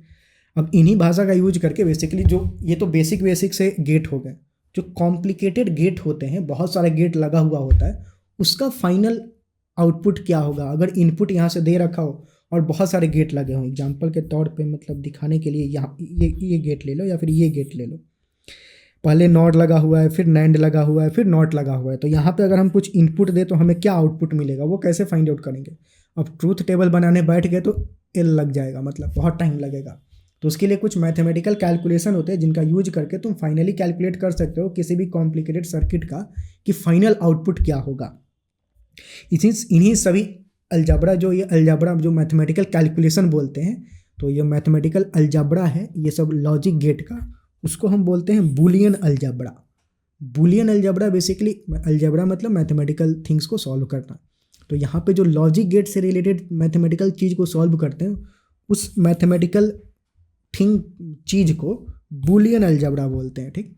अब बूलियन अलजबरा काम कैसे करता है वो पहले सीखना होगा। तो हम पहले वो सीखेंगे कि बूलियन अलजबरा काम कैसे करता है। जैसे कि मैथमेटिकल अलजबरा कैसे काम करता है, 2 + 3 5 होता है, 3 + 4 7 होता है। ये हमें पता है कि मैथमेटिकल अलजबरा कैसे काम करता है, जो नॉर्मल अलजबरा होता है। ये बूलियन अलजबरा है, तो पहले तो बूलियन अलजबरा काम कैसे करता है वो सीखते हैं। थोड़ा काफ़ी सिंपल सी चीज़ है, बहुत डिफिकल्ट कुछ कॉम्प्लिकेटेड नहीं है, थोड़ा ध्यान से देखेंगे, ठीक। नींद में देखोगे फिर प्रॉब्लम हो सकता है, तो थोड़ा ध्यान से देखो। अब कुछ बूलियन पॉस्टुलेट होते हैं और बेसिकली सबका नाम याद रखने की ज़रूरत नहीं है, बस फीलिंग होना चाहिए कि जैसे मान लो कि ये 0 + A है, इसका आउटपुट क्या होगा, 0 + A। ये क्या है, प्लस मतलब और गेट, ठीक, और गेट है।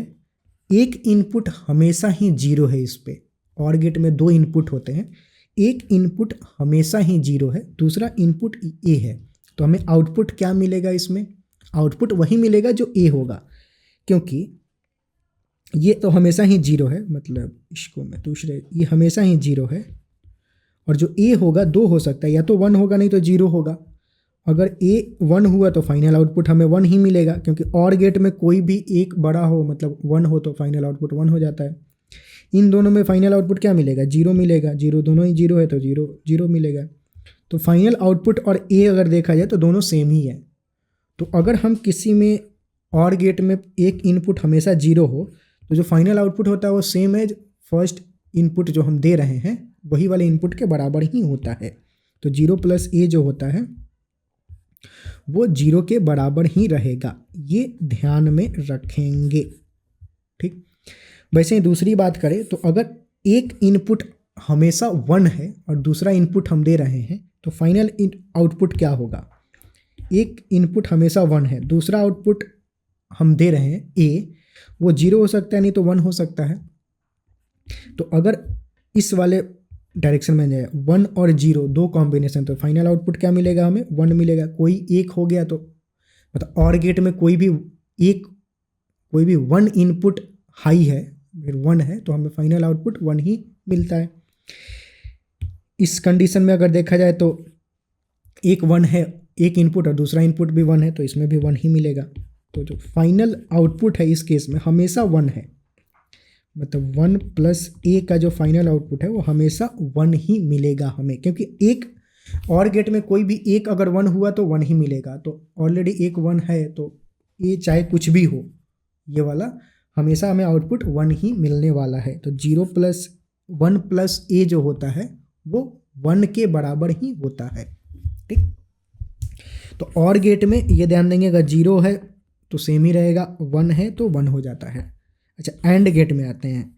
एंड गेट में फिर अगेन थोड़ा सा अगर दिमाग लगाओगे तो मतलब देख सकते हो खुद से, नहीं तो सी वाला कंडीशन देखते हैं। सॉरी, जो सी वाला केस है, एक जीरो है और दूसरा ए इनपुट है। अब ए इनपुट क्या हो सकता है, या तो जीरो नहीं तो वन। एंड गेट, ये दोनों एंड गेट से जुड़े हैं। एंड गेट में हम जानते हैं कि अगर एक जीरो हुआ तो फाइनल आउटपुट भी जीरो कर देगा, तो ये तो हमेशा ही जीरो रहेगा, तो फाइनल आउटपुट हम हमेशा जीरो मिलेगा, हमेशा जीरो मिलेगा, तो मतलब इसका आउटपुट जो होगा वो हमेशा ही जीरो ही होगा, ठीक। वैसे अगर एक आउटपुट वन है, डी वाला केस देखें, तो दूसरा मतलब एक इनपुट हमेशा वन है, दूसरा इनपुट या तो जीरो नहीं तो वन, तो इस केस में जीरो वन तो जीरो ही हो जाएगा, वन वन में वन हो जाएगा। एंड गेट है तो इसमें जो आउटपुट मिल रहा है वो सेम एज जो ए इनपुट हम दे रहे हैं उसके बराबर है, तो वन डॉट ए जो होता है वो ए के बराबर ही होता है, ठीक। तो ये कुछ बातें हैं जो कि फीलिंग्स वाइज फील होना चाहिए प्रॉब्लम को सॉल्व करने के लिए। अच्छा, जो ई वाला केस है वो देखते हैं। ई में क्या दे रखा है कि ए प्लस ए निगेशन, मतलब ए कोई लेट से जीरो वन हो सकता है, ए निगेशन क्या होगा, जीरो का वन, वन का जीरो हो जाएगा, ठीक। अगर इन दोनों को और गेट से जोड़ा जाए, ये दोनों ही इनपुट को हम और गेट से जोड़ें, मतलब और गेट का जो इनपुट है वो ये दोनों है, तो आउटपुट क्या मिलेगा, तो यहाँ पे जो आउटपुट होगा हमें क्या मिलेगा, ए प्लस ए बार। तो इस जीरो वन के केस में वन मिलेगा, वन जीरो के केस में भी वन मिलेगा। तो हम देख रहे हैं कि हमेशा ही आउटपुट जो है वन मिल रहा है। तो मतलब बेसिकली होता है ये जीरो होगा तो ये वन बन जाएगा, तो आउटपुट वन होगा। अगर ये वन होगा तो ये जीरो बन जाएगा, तब भी आउटपुट वन ही होगा। और गेट है, कोई एक अगर वन हुआ तो पूरा आउटपुट वन हो जाता है। तो ए प्लस ए निगेशन हमेशा वन के बराबर ही होता है, मतलब हमेशा उसका आउटपुट वन ही होता है। सेम अप्लाई होगा, बी प्लस बी निगेशन भी वन ही होता है। ये निगेशन बोलते हैं बेसिकली, नॉट गेट जो ऊपर लगाते हैं उसको निगेशन बोलते हैं, ठीक। टर्म यूज होता है ऐसे, तो वो ध्यान में रखेंगे। ये मतलब वो ए निगेशन यहाँ पे लिख भी रखा है, आगे मिलेगा। अच्छा, अगला जो लॉ है आइडेंटिटी लॉ, मतलब ए प्लस ए जो आउटपुट होगा वो ए के बराबर ही होगा। मतलब और गेट से ये बेसिकली दो सेम ही इनपुट अगर हम और गेट में डालें तो हमें सेम ही आउटपुट मिलेगा। मतलब समझ में आ रहा है? मतलब ए और ए 0 0 0 0 नहीं, या तो 0 1 0 1 सेम ही इनपुट डाल रहे हैं। अगर 0 है तो दूसरे वाले मतलब दो एंड होते हैं ना ऐसे, अगर यहाँ पे 0 है तो यहाँ भी 0 ही डाल रहे हैं तो हमें आउटपुट क्या मिलेगा? 0 ही मिलेगा। अगर यहाँ पे 1 और यहाँ पे 1 सेम ही इनपुट डाले दोनों पे तो यहाँ पे आउटपुट हमें क्या मिलेगा? 1 ही मिलेगा।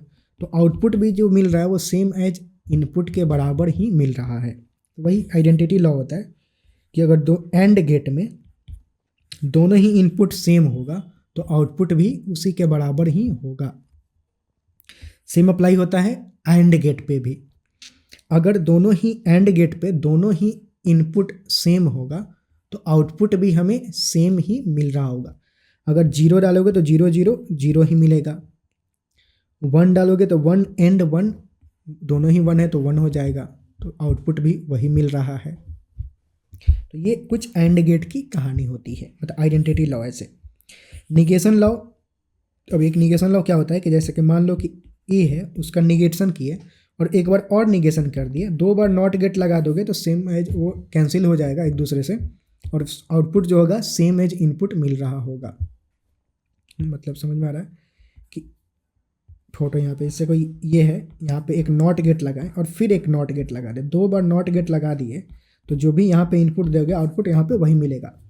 क्योंकि करेगा क्या ये काम, बेसिकली ये 1 है अगर लेट से, तो 1 को ये 0 कर देगा, फिर 0 को ये 1 कर देगा, तो जो भी 1 तुमने यहाँ पे दिया था यहाँ भी 1 ही मिलेगा हमें।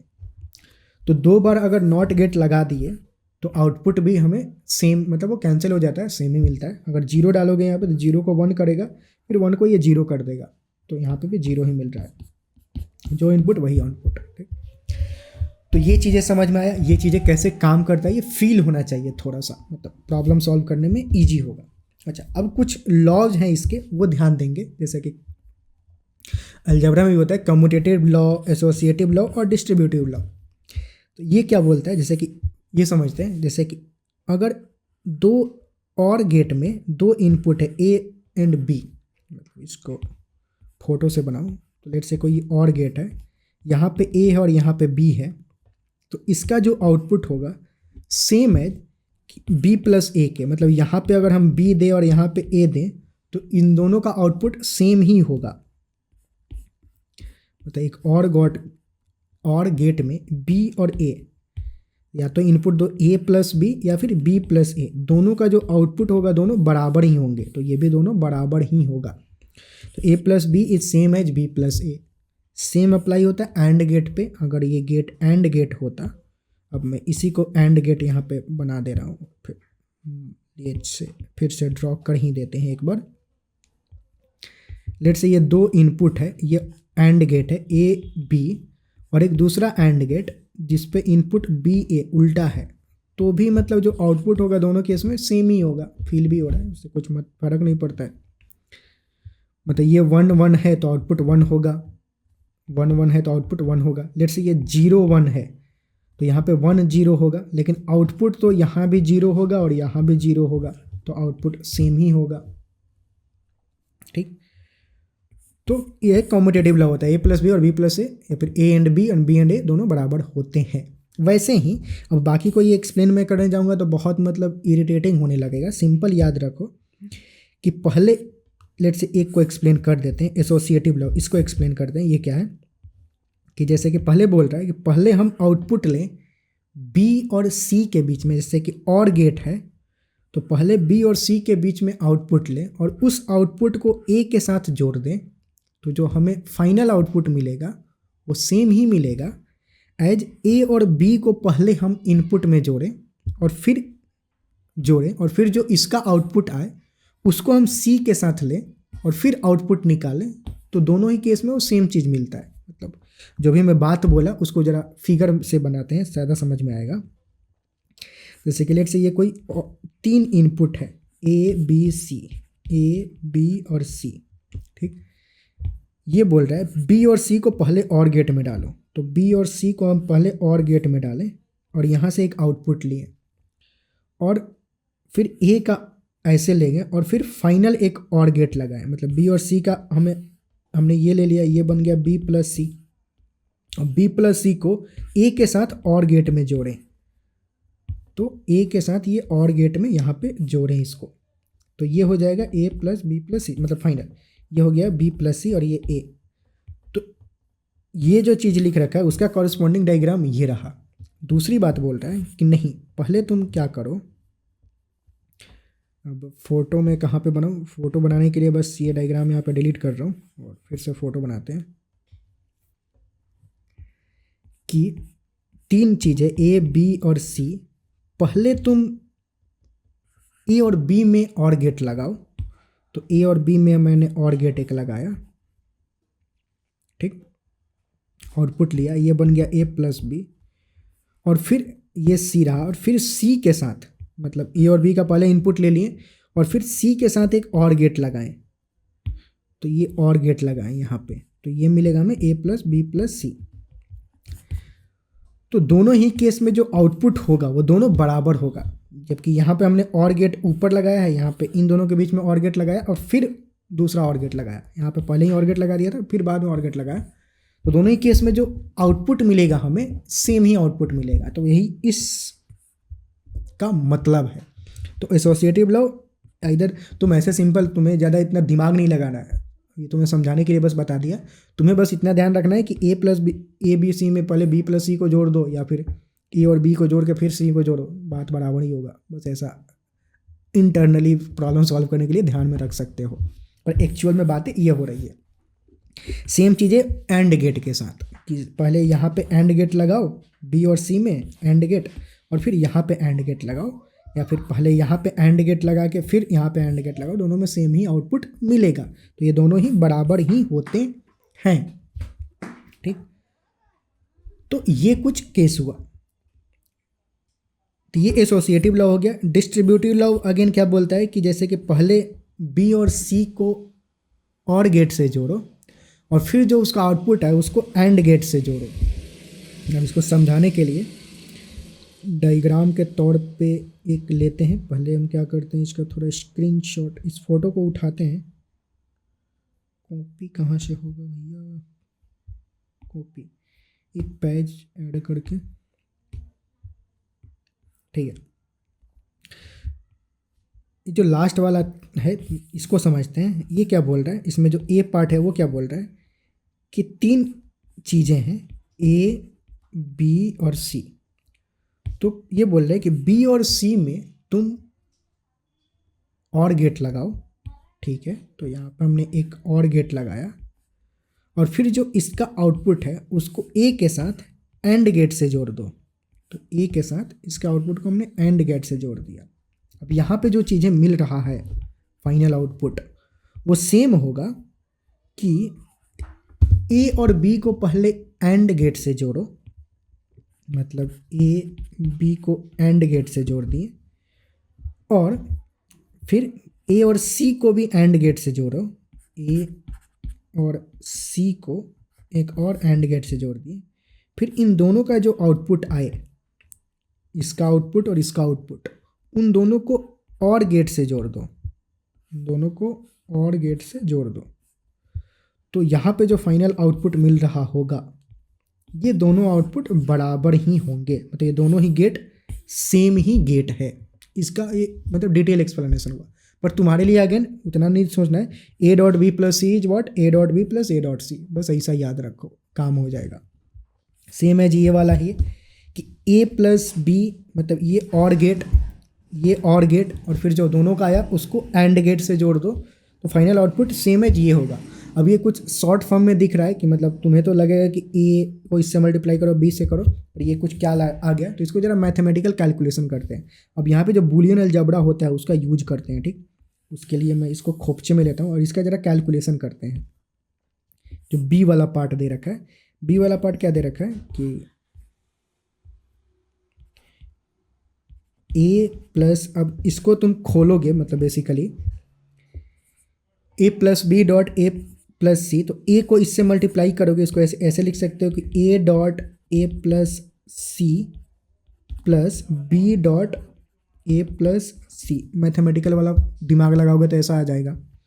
इसको क्या लिख सकते हैं, A dot A plus A dot C plus, इसको क्या लिख सकते हो, B dot A plus B dot C.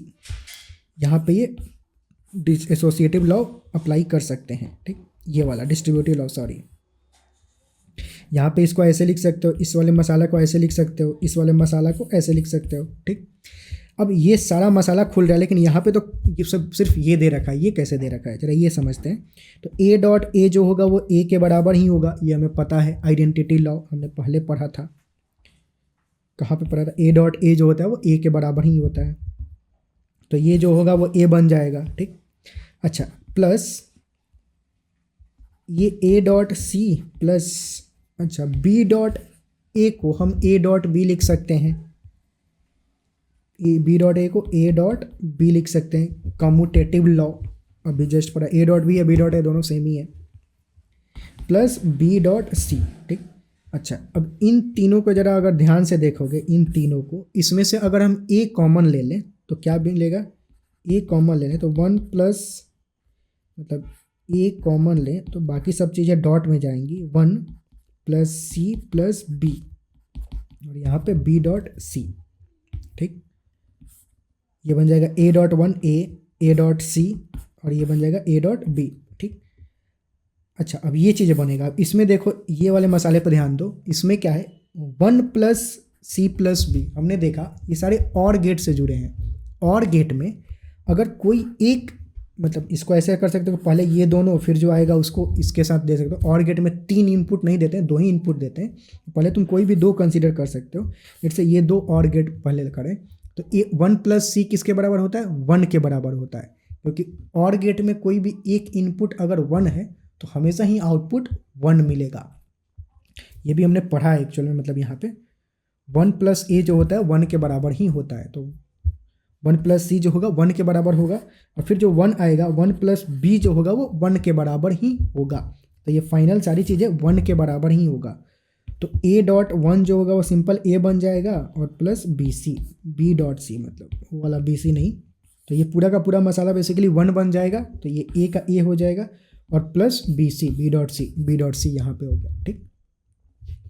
तो ये चीज़ें मतलब होगी, तो मतलब यही, इसीलिए यहाँ पे डायरेक्ट ये दे रखा है। तो ये मतलब कैलकुलेशन है जो वही बुलियन अलजेब्रा में आना चाहिए ये करने के लिए, तभी मतलब कर सकते हो। ये स्क्रीन रिकॉर्डिंग क्यों बंद हो गया भाई, ओके। तो अब कुछ और आइडेंटिटीज होते हैं जो कि यूजफुल होते हैं इस तरह के एक्सप्रेशन को सॉल्व करने के लिए, वो चीज़ें देखेंगे। तो ये चीज़ हमने देखा। अब मतलब ये सारे लॉज हैं, इनको मतलब क्या है कि याद ही रखना है। अभी जो हमने देखा, ये एक चीज़ देखा, ये याद रखना है, ये चीज़ें याद रखना है, ठीक। अब जो डिस्कस कर रहे हैं वो याद रखने की ज़रूरत नहीं है, पर अगर याद में रह गया, ध्यान में रह गया तो थोड़ा हेल्प मिल जाएगी, या फिर ये कैसे आता है वो सीखते हैं, ठीक। तो बारी बारी से एक एक देखते हैं कि जैसे कि ये जो चीज़ होता है वो सिर्फ ए के बराबर कैसे होता है। तो अगर फर्स्ट वाला केस देखें तो इसमें से ए अगर कॉमन ले लें तो 1 प्लस बी बचेगा, ऐसा कुछ होगा। अब हम जानते हैं कि ये और गेट है, प्लस मतलब और गेट। और गेट में अगर एक इनपुट 1 हो तो हमेशा ही आउटपुट 1 ही होता है, तो इसका क्या हो जाएगा, ए डॉट 1 के बराबर, और ए डॉट 1 जो होगा वो ए के बराबर ही रहेगा। मतलब ये एंड गेट है, एंड गेट में अगर एक इनपुट 1 हो तो जो आउटपुट होगा वो सेम एज ए के बराबर होगा। अगर ये 1 होगा तो ये 1 होगा, अगर ये 0 हुआ तो ये 0 होगा, तो सेम एज ए के बराबर ही आउटपुट मिलेगा हमें। ये हमने पहले ही देखा था, मतलब ये वाला चीज़। तो ये इसलिए डायरेक्ट यहाँ पे ए लिख रखा है, ठीक। इस चीज़ को अगर देखें तो इस चीज़ में क्या है, सेकंड वाले में A dot A plus A dot B. अब ए डॉट ए जो होता है वो ए के बराबर ही होता है, ठीक, और प्लस ए डॉट बी हो गया। अब इन दोनों में से ए को अगर कॉमन ले लें तो ये बचेगा 1, मतलब ए को कॉमन ले लें तो क्या होगा, डॉट 1 प्लस बी बचेगा, ऐसा बन जाएगा। इस वाले में से ए कॉमन ले तो, और 1 प्लस बी जो होता है वो किसके बराबर होता है, 1 के बराबर। ये हुआ और गेट, और गेट में एक इनपुट अगर 1 हुआ तो फाइनल आउटपुट भी 1 ही रहेगा। तो ये 1 बन जाएगा। तो बेसिकली ए डॉट 1 जो होगा वो क्या ए के बराबर ही रहेगा, तो इसलिए ये ए है यहाँ पे, ये इसलिए ए है। ये समझ में आया। सी वाला पार्ट देखें तो थर्ड पार्ट क्या बोल रहा है, ए प्लस, अच्छा ए निगेशन डॉट बी। ए निगेशन को क्या लिख सकते हो, हम जानते हैं कि ए प्लस ए निगेशन जो होता है वो 1 के बराबर होता है, ठीक, पहले हमने देखा था। तो ए निगेशन को क्या लिख सकते हैं, 1 माइनस ए लिख सकते हैं। तो ए निगेशन को मैं 1 माइनस ए लिख देता हूँ यहाँ पे, और डॉट बी ऐसा लिख देते हैं, ठीक। अब इसको सॉल्व करें तो क्या, तो ये बन जाएगा ए प्लस, ये चीज़ें आई होप की चीज़ें दिख रही हो साफ, ये बन जाएगा बी, मतलब बी 1 से मल्टीप्लाई होगा तो B minus A B, minus A B, ठीक। अच्छा अब यहाँ पे अगर हम इन दोनों में से फाइनल हमें आउटपुट क्या लाना है, ए प्लस बी, ओके। तो बी को ऐसे ही रहने देते हैं। इन दोनों में से अगर हम ए कॉमन ले लें तो 1 माइनस बी बचेगा। ये डॉट है मतलब कुछ नहीं लिख रहा हूँ, ए बी लिख रहा हूँ, मतलब ए डॉट बी है, वो बाय डिफ़ॉल्ट समझ के चलेंगे। सिर्फ मैं अगर ए बी लिख दूँ तो मतलब ए डॉट बी है, यहाँ पे कुछ नहीं लिखूँ तो मतलब यहाँ पे डॉट है बेसिकली, ठीक। प्लस बी बचेगा ऐसे, और 1 माइनस बी जो होता है वो किसके बराबर होगा, वो भी 1 के बराबर ही होगा, क्योंकि हमने बूलियन अलजेब्रा में देखा है कि 1 प्लस बी जो होता है वो 1 के बराबर होता है, ठीक। मतलब और गेट में एक इनपुट 1 हो तो हमेशा आउटपुट जो होगा वो 1 ही आएगा।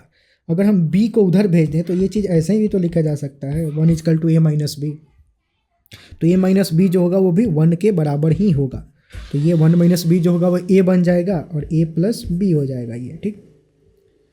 तो ये चीज़ें ऐसे काम करती है। तो मतलब जो कि सेम है, ये जो मसाला दे रखा है ये नॉट दिस मसाला जो है वो इसके बराबर है, इस तरीक़ा से कुछ। तो ये मतलब मैथमेटिकल बूलियन अलजेब्रा से कैलकुलेट करना ये हो गया। तो ये चीज़ें यहाँ पे हो गई, सॉरी ये यहाँ पे ये हो गया, ठीक। अच्छा अगला देखिए एक्सप्रेशन फोर्थ वाला। तो फोर्थ वाला एक्सप्रेशन क्या है, इसको मैं यहाँ से हटाता हूँ, फोर्थ वाला वाइट से लेते हैं यहाँ पे, ए डॉट, अभी यहाँ पे अगेन ए निगेशन आ रहा है, ए निगेशन को हटाने के लिए 1 माइनस एल यूज कर सकते हैं, सेम वाला फॉर्मूला। ए प्लस ए निगेशन 1 होता है, तो ए निगेशन जो होगा 1 माइनस ए के बराबर हो जाएगा, और 1 माइनस ए प्लस बी है यहाँ पे, तो प्लस बी लिख देंगे, ठीक।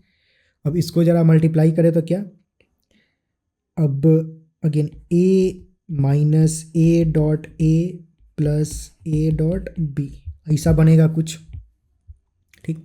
ए डॉट ए जो होता है वो क्या होता है, ए के बराबर ही होगा, ठीक। A minus A plus A dot B, अब ए माइनस ए दोनों कैंसिल हो जाएगा तो बचेगा क्या, सिर्फ ए डॉट बी।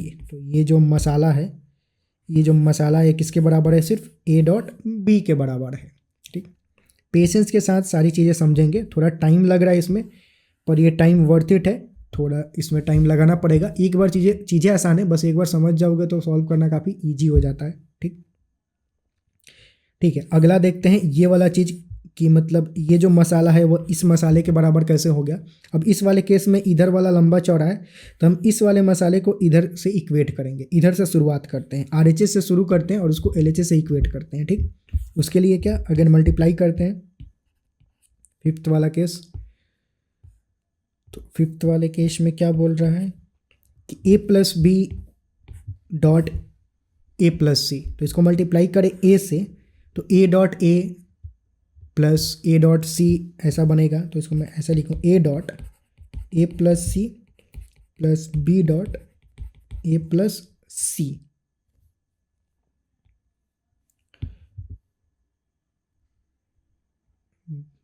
ए प्लस सी ऐसा लिख सकते हैं। पहले मतलब बेसिकली ए को इससे मल्टीप्लाई किया और फिर बी को इससे मल्टीप्लाई किया ऐसे। अब इसको ज़रा खोल दें अगर, तो क्या बचेगा, A dot A plus A dot C plus B dot A plus B dot C. अब ए डॉट ए जो है वो किसके बराबर होगा, वो ए के बराबर ही होगा। मैं इसको ज़रा ऊपर लिख रहा हूँ यहाँ पे, ए डॉट ए जो होगा वो ए के बराबर ही होगा। ए डॉट सी, हमें बी डॉट सी लाना है बेसिकली, तो यहाँ पे ए डॉट सी को ऐसे ही लगते हैं। अब B dot A dot C को ऐसे ही लिखते हैं, A dot C plus B dot A को ए डॉट बी लिख सकते हैं, इसको ए डॉट बी लिख सकते हैं, प्लस बी डॉट सी। अब ये जो तीन मसाला है इसमें अगर ध्यान दोगे तो इसमें से अगर मैं ए कॉमन ले लूँ तो क्या बनेगा, 1 प्लस, अब ऊपर मुंडी के ऊपर ना आ जाए, उसको जूम कर देते हैं, 1 plus C plus B dot C. अब अगेन जो ये मसाला 1 प्लस सी 1 के बराबर होगा क्योंकि और गेट से जुड़ा है। फिर जो फाइनल 1 आएगा उसको अगर बी से जोड़ोगे तो मतलब और गेट से, तो फाइनल आउटपुट 1 ही मिलेगा। ये पूरा का पूरा मसाला 1 बन जाएगा, तो ए प्लस बी डॉट सी के बराबर होगा। वही बात यहाँ पे दे रखा है, मतलब वही बात ये जो ये आया हमें वही बात यहाँ पे दे रखा है, ठीक, कि ए प्लस बी डॉट सी के बराबर होगा। ठीक है, लास्ट वाला पॉइंट, फोर्थ वाला पॉइंट, उसको भी ले लेते हैं।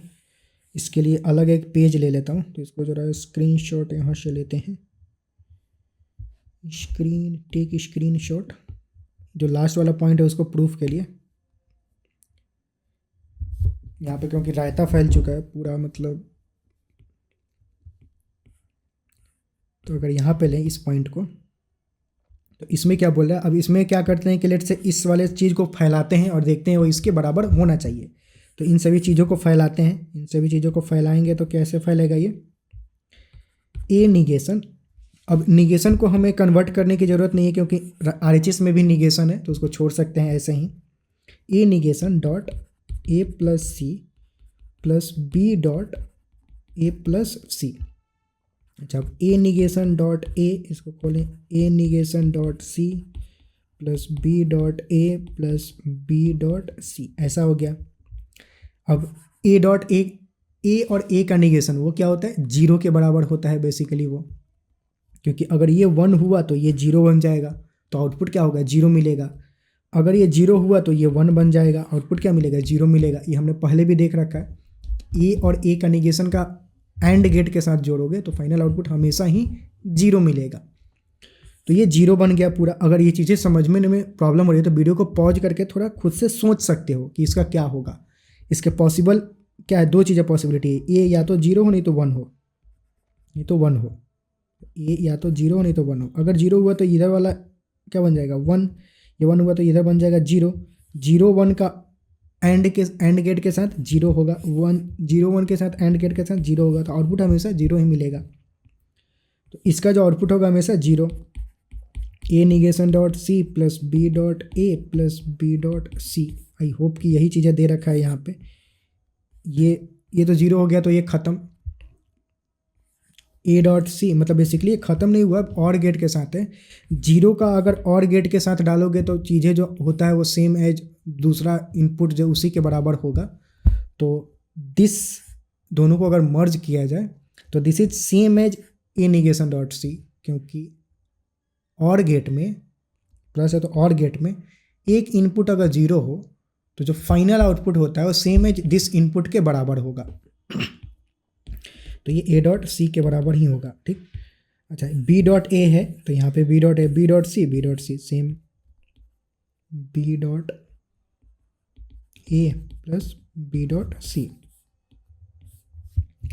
तो ये कुछ ऐसे केस हुआ, तो मतलब ये जो चीज़ होगा वो इसके बराबर हो जाएगा। अभी याद रखने की ज़रूरत नहीं है, बस करने आना चाहिए कि ये चीज़ें होती कैसे। उसका हमने प्रैक्टिस कर लिया बहुत अच्छा खासा। अगर सारी चीज़ें तुम समझ गए हो तो बूलियन अलजेब्रा सॉल्व करने में कोई भी प्रॉब्लम होना नहीं चाहिए, होगा भी नहीं, ठीक। अच्छा, एक लास्ट ब्रह्मास्त्र है बेसिकली बूलियन अलजेब्रा के प्रॉब्लम को सॉल्व करने के लिए। अब इसमें होता क्या है कि ये मतलब इसको डिमोर्गन्स थ्योरम बोलते हैं। इसको याद कैसे रखना है कि अगर 2 चीज़ें हम, ये बेसिकली अगर देखा जाए तो ये कौन सा गेट है, नॉर गेट है, ठीक। इसको ऐसे तुम पढ़ो कि अगर 2 इनपुट और गेट से जुड़ा हो और उस पर निगेशन डालें, that will be same as A negation dot B negation. मतलब ए निगेशन और बी निगेशन को एंड गेट से जोड़ दें और फिर आउटपुट लें तो वो सेम ही होगा, ठीक। एक बार फिर से रिपीट कर रहा हूँ, ए और बी 2 इनपुट है, अगर उसको हम और गेट से जोड़ें और उसके बाद एक नॉट गेट से जोड़ दें और जो आउटपुट आएगा वो सेम होगा अगर हम ए को नॉट गेट से जोड़ दें, बी को नॉट गेट से जोड़ दें और फिर जो आउटपुट आया उसको हम एंड गेट से जोड़ दें, तो जो आउटपुट मिलेगा वो सेम मिलेगा, इसके सेम है दिस वन। पर यहाँ पे उतना दिमाग नहीं लगाना है, हमें सिंपल याद रखना है कि ए प्लस बी का negation is equal to A negation dot B negation, simple.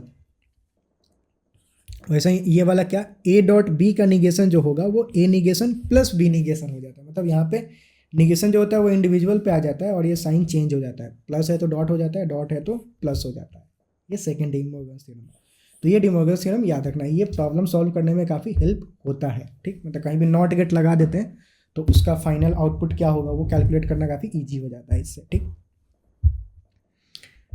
ठीक, अगर सर्किट डायग्राम देखना हो तो सर्किट डायग्राम में ड्रॉ करूँ, ये स्किप भी कर सकते हो। मतलब लेट्स से एक के अकॉर्डिंग सर्किट डायग्राम ड्रॉ करूँ, इसका मतलब क्या हुआ कि ए बी को और गेट से जोड़ें, ठीक, और उस पर एक नॉट गेट लगाएं। यहाँ पे बिंदु नहीं है, सिर्फ ये और गेट है, उस पर एक नॉट गेट लगाएं, यहाँ पे आउटपुट लें, वो सेम होगा दिस वन। ये क्या बोल रहा है, ए पे ही एक नॉट गेट लगा दो, बी पे एक नॉट गेट लगा दो और फिर जो आए उस पर एक एंड गेट लगा दो और यहाँ पे आउटपुट लो, ये वाला बात बोल रहा है। तो ये दोनों आउटपुट सेम होंगे बेसिकली, ठीक, ये बोल रहा है। और फिर ऐसे ही इसके अकॉर्डिंग भी डायग्राम हम बना सकते हैं, ठीक। खुद से एक बार बना के ट्राई करो, मैं बिना एक्सप्लेन किए जस्ट झटपट बना देता हूँ, तो टाइम नहीं लेंगे। ए बी को एंड गेट लगाएं और फिर एक नॉट गेट लगा दें।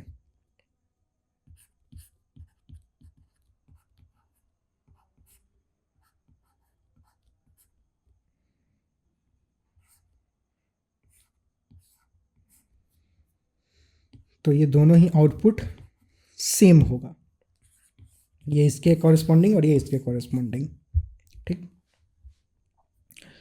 तो ये डी मॉर्गन थ्योरम हो गया। अब ये बेसिकली लॉजिक गेट के सारे कॉन्सेप्ट कंप्लीट हो गए। अब जस्ट एक दो प्रॉब्लम सॉल्व करते हैं। 2-3 मैंने प्रॉब्लम ले रखा, टाइम बहुत ज़्यादा हो गया है, मेरे को दिख रहा है ये वीडियो का लेंथ बहुत ज़्यादा हो गया, वन शॉट ये रहा नहीं बेसिकली ये लॉजिक गेट को पूरा एक्सप्लेन करने में, क्योंकि लॉजिक गेट बहुत जगहों पे पढ़ाई पूरा अच्छे से नहीं होता है, लास्ट मोमेंट में होता है, तो छोड़िए लोग एनसीईआरटी अगर सिर्फ फॉलो कर दे तो एनसीईआरटी तो छोड़ ही देते हैं, एनसीईआरटी पढ़ाते ही नहीं है फिर लॉजिक गेट। मतलब बहुत सारे ज़्यादातर जो छोटे छोटे चीज़ें होती हैं इंस्टीट्यूट होते हैं उनमें होता है बेसिकली, क्योंकि this is not a part of NCERT. तो जो बच्चे सिर्फ बोर्ड पढ़ रहे होते हैं, मतलब जो कुछ लोग ऐसे भी होते हैं कि बोर्ड से प्रिपरेशन कर रहे होते हैं, तो उनको ये चीज़ें मिलता नहीं है, तो इसको ज़रा डिटेल में लेना ज़रूरी था। और ये काफ़ी हाई वेटेज भी है, फॉर श्योर इससे क्वेश्चन आता ही आता है, और ये चीज़ें आसान है, एक बार सीख जाओगे तो इससे क्वेश्चन करके ही आओगे, ये ऐसी चीज़ें हैं, ठीक। तो ज़रा थोड़ा प्रैक्टिस कर लेते हैं इस पर। तो जस्ट मैं एक क्वेश्चन यहाँ पे लेता हूँ ये समझाने के लिए, ठीक। अगर लेट्स से ये 4 इनपुट हैं, अगर the expression of Y in the following circuit क्या होगा, ऐसा कुछ क्वेश्चन है कि इस यहाँ पे जो हमें मिलेगा उसका एक्सप्रेशन क्या होगा, ये कैलकुलेट करना है, ठीक है। तो देखते हैं बारी बारी से। तो पहले यहाँ पे क्या है, ए और डी को और गेट से जोड़ा जा रहा है, तो यहाँ पे हमें क्या मिलेगा, यहाँ पे मिलेगा ए प्लस डी और गेट से जुड़ा, ठीक। अच्छा, ये इनपुट जा रहा है और बी इनपुट गया और यहाँ पे y2 मिला। अब y2 क्या होगा, और गेट से a प्लस डी का और गेट के साथ b का, ये रहा, और b दोनों का और गेट से, यहाँ पे ये वाला और गेट से जोड़ दिए। अब ये जो फाइनल थिंग है, ये जो फाइनल थिंग है उसको और गेट से जोड़ना है c से। तो जो y होगा, वो क्या होगा, a plus D plus B plus C हो जाएगा। मतलब ये वाला जो और गेट है वो ये वाला और गेट है, यहाँ पे हमने सी को जोड़ दिया, तो फाइनल आउटपुट हमें ये मिलेगा। तो ये मिलेगा, ये किसके बराबर है, अगर ऑप्शन देखोगे तो इसके बराबर है। मतलब a प्लस डी, या फिर जो भी ऑर्डर चेंज कर सकते हो, इसमें ऑर्डर का कोई मैटर होता है, तो a plus B plus C plus D, यानी कि थर्ड वाला ऑप्शन जो होगा वो करेक्ट हो जाएगा। तो ये सही हुआ, ठीक। एक और क्वेश्चन मैंने यहाँ पे ले रखा है, ये काफ़ी कॉम्प्लिकेटेड सा है, ये पूरा ध्यान से पढ़ो, ये अगर कर लिए तो मतलब मोस्ट ऑफ द क्वेश्चन का कॉन्सेप्ट क्लियर हो जाएगा। अच्छा, अब इसको देखते हैं कि मतलब यहाँ पे दे रखा है कि ए और बी दो इनपुट है, बहुत सारे गेट लगा रखा है और फाइनल आउटपुट क्या होगा वो कैलकुलेट करना है। तो जो भी चीज़ हमने अभी सीखा उसका यूज कैसे करना है वो इसके थ्रू क्लियर हो जाएगा। ठीक, ध्यान से देखेंगे। यहाँ पे ये क्या है, नॉर गेट है। ए और बी को पहले हम नॉर गेट से ले जाते हैं, तो पहले पार्ट बाई पार्ट करेंगे। लेट से इसको हम बोल देते हैं यहाँ पे y1 बोल देते हैं, यहाँ पे जो मिलेगा हमें y2 बोल देते हैं, और फिर y2 को भेजेंगे इससे तो हमें फाइनल y मिलेगा। तो हमें अगर y1 पहले देखें, y1 क्या होगा, अगर a और b नॉर गेट से जाएगा तो y1 क्या हो जाएगा, तो जो y1 का एक्सप्रेशन होगा वो a और b और गेट और उस पर नॉट जोड़ दिए तो ये हो गया नॉर गेट। तो नॉर गेट y1 जो होगा वो ये होगा। ठीक, अच्छा, अब यहाँ पे y1 को देखोगे तो दो पार्ट में स्प्लिट कर दिया गया है और वो नाइंड गेट से जोड़ा जा रहा है। तो मतलब इसका क्या हुआ कि नाइंड गेट में जो दोनों इनपुट है वो दोनों इनपुट सेम ही है, दोनों इनपुट y1 और y1 ही है। नाइंड गेट कैसे लिखते हैं, पहले एंड गेट और फिर नॉट गेट। तो अगर हमें y2 का एक्सप्रेशन लिखना हो y2 तो वो क्या होगा, ये रहा एक इनपुट और दूसरा इनपुट भी सेम ही, ये रहा दूसरा इनपुट। मतलब यहाँ पे जो दो इनपुट है वो सेम ही दोनों इनपुट जा रहा है और वो पहले एंड गेट के साथ जुड़ेगा, एंड गेट के साथ जुड़ेगा मतलब डॉट, और फिर वो नॉट गेट उस पर मार देंगे तो ये बन गया नाइंड गेट। ठीक, तो ये चीज़ें y2 जो हुआ वो ये मसाला हो गया। ठीक, अच्छा, y2 को हम भेज रहे हैं एक नॉट गेट के साथ तो हमें मिल रहा है y, तो जो फाइनल y होगा वो क्या हो जाएगा, y2 पे एक नॉट गेट लगा देंगे। तो y2 क्या है, ये वाला पूरा का पूरा लंबा चौड़ा कुछ आया हुआ है, dot a plus B dot, ये y2 है, उस पर एक और बार दे देंगे तो वो मिल जाएगा हमें y फाइनल। अब ये जो फाइनल y का एक्सप्रेशन है ये कौन सा गेट है, यहाँ पे तो दे रखा है, तो इसको अब इसको सिंप्लीफाई करेंगे कि ये कौन सा गेट है। इसको अगर सिंप्लीफाई करें तो ये क्या होगा, दो बार यहाँ पे निगेशन लगा हुआ है, दो बार अगर नॉट गेट लगा है तो वो कैंसिल कर देता है एक दूसरे को, हमने देखा है। तो this will be same as कि दोनों को हटा दो, मतलब हम जानते हैं कि ए पे कोई भी मतलब हो सी, उस पर दो बार अगर ये डाल दे तो वो सेम एज सी के बराबर होता है। ठीक, तो ये जो दो बार ऊपर लगा हुआ है तो जो दैट विल बी गॉन, तो y will be same as, मतलब y will be same as a plus B का negation dot a plus B का निगेशन डॉट, ऐसा है। This and this are same, वो दो बार जो बार है वो खत्म हो जाएगा, दो बार निगेशन लगाया वो कैंसिल कर देगा। ठीक, अच्छा, अब हम जानते हैं एंड गेट के बारे में कि अगर दोनों ही सेम हो तो फाइनल आउटपुट सेम होता है, मतलब सी डॉट सी जो होता है वो क्या सी के बराबर होता है, ऐसा हमने देखा था। तो ये दोनों ही सेम है तो जो ये जो एंड गेट है तो फाइनल आउटपुट हमें क्या मिलेगा इसका, ये this is same as this a plus B negation. ठीक, अब इसको सिंप्लीफाई कैसे करें, इसको या तो तुम ऐसे ही छोड़ सकते हो, ये कौन सा गेट है, बेसिकली ये नॉर गेट है। अगर यहीं पे दिख रहा है हमें, यहाँ पे यही कैलकुलेट करना है कौन सा गेट होगा, तो ये बेसिकली बिहेव कर रहा है सेम एज नॉर गेट, ये a प्लस बी यानी कि और गेट और उस पर एक नॉट लगा हुआ है तो ये नॉर गेट हो गया। तो this is same as NOR gate, यानी कि जो सी वाला ऑप्शन होगा, ये थर्ड वाला ऑप्शन होगा वो करेक्ट हो जाएगा। ठीक, तो ये मतलब रहा, तो ये अगर समझ गए तो मतलब चीज़ें समझ में आने लगेंगी, सारी चीज़ें प्रॉब्लम सॉल्व कर सकते हो। एक और अब प्रॉब्लम है, अब इस प्रॉब्लम को मैं, ये थोड़ा डिफरेंट टाइप का प्रॉब्लम है, लेट्स से इसको भी थोड़ा जल्दी से करते हैं सॉल्व, टाइम बहुत ज़्यादा हो चुका है, आई अग्री। इसको सॉल्व करने के लिए अब यहाँ पे क्या दे रखा है कि द फिगर्स वो two input A and B and the output C, मतलब सी वाला जो है वो आउटपुट है और ए और बी जो है वो इनपुट है। ठीक है, the voltage wave form across A C are given below, the logic circuit gate is कौन सा होगा। ठीक है, ए और बी इनपुट है और सी आउटपुट है, इसको देख करके बताना है कि इसमें कौन सा लॉजिक गेट यूज हुआ है, ये क्वेश्चन रहा। तो ठीक है, तो जरा इस तरह के क्वेश्चन को करने के लिए ट्रूथ टेबल बनाते हैं। ट्रूथ टेबल बनाते हैं कुछ ऐसा कि मतलब मान लेते हैं कि ए और बी और फिर जो फाइनल आउटपुट सी मिलेगा। तो पहले तो इनपुट, पॉसिबल इनपुट क्या हो सकता है, 0 0 0 1 1 0 1 1, ये पॉसिबल इनपुट हो गया। अब जरा देखते हैं कि इस वाले केस में जो आउटपुट मिला है वो आउटपुट क्या मिला है। ठीक, तो इसके कॉरेस्पॉन्डिंग जरा आउटपुट चेक करते हैं कि क्या होगा। तो जब दोनों जीरो है तो फाइनल आउटपुट क्या है, दोनों जीरो मतलब ए भी जीरो बी भी जीरो। अच्छा, जीरो वन का क्या है कि देखो ये वाला लाइन जो है वो जीरो है और ये वाला लाइन वन है ए के केस में। बी के केस में अगर यहाँ पे है तो जीरो है और यहाँ पे है तो वन है, ये जीरो और ये वन। अब कैमरा बंद हो गया क्योंकि बैटरी समाप्त हो गई। तो 2 मिनट के वीडियो बचा है, अब इसको बिना थोबड़ा दिखाए कंप्लीट करेंगे। और हो सकता है कि पता नहीं कैमरा का वीडियो अभी बंद हुआ है तो पीछे वाला रिकॉर्डिंग सेव हुआ या नहीं, काफ़ी प्रॉब्लम आजकल चल रहा है, इसको दूर करेंगे।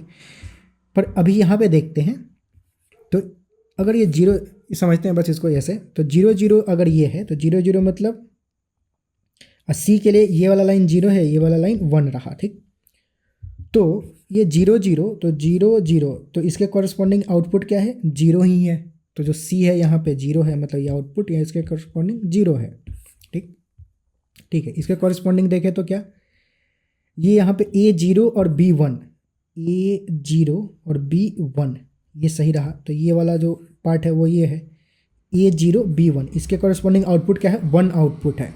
तो इसके कॉरेस्पॉन्डिंग आउटपुट यहाँ पे वन है ये। ठीक है, इसके कॉरेस्पॉन्डिंग देखें तो ए वन यहाँ पे मिल रहा है और बी जीरो यहाँ पे मिल रहा है। तो ए वन बी जीरो, उसके कॉरेस्पॉन्डिंग आउटपुट क्या है, आउटपुट वन है। तो उसके कॉरेस्पॉन्डिंग आउटपुट यहाँ पे वन हो गया। दोनों ही वन है, दोनों वन कहाँ पे है, यहाँ पे वन और वन। तो इसके कॉरेस्पॉन्डिंग जो आउटपुट है वो भी वन है, तो आउटपुट वन है। ये कुछ ट्रूथ टेबल हुआ। अब ये ट्रूथ टेबल देख के तुम्हें क्या फील आ रहा है, ये दोनों कौन से गेट से कनेक्टेड होंगे।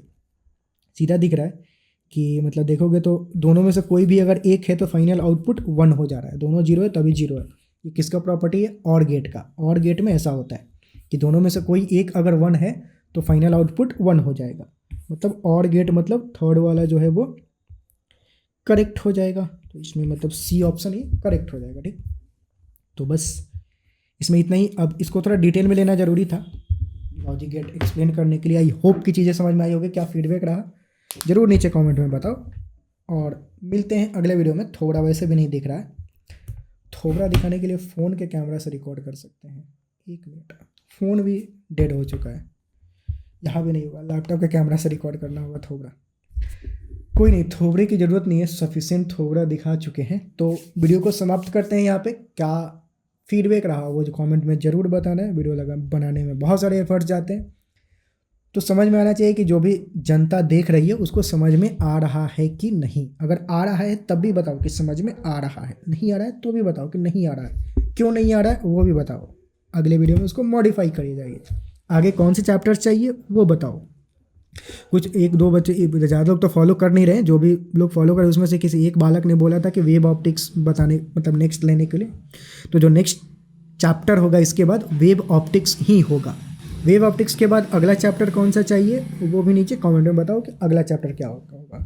तो जो नेक्स्ट चैप्टर आएगा, वीडियो आएगा, वो नेक्स्ट वीडियो जो आएगा वो वेब ऑप्टिक्स पे होगा। ठीक, ठीक है, तब तक पढ़ाई करते रहो। मिलते हैं अगले वीडियो में।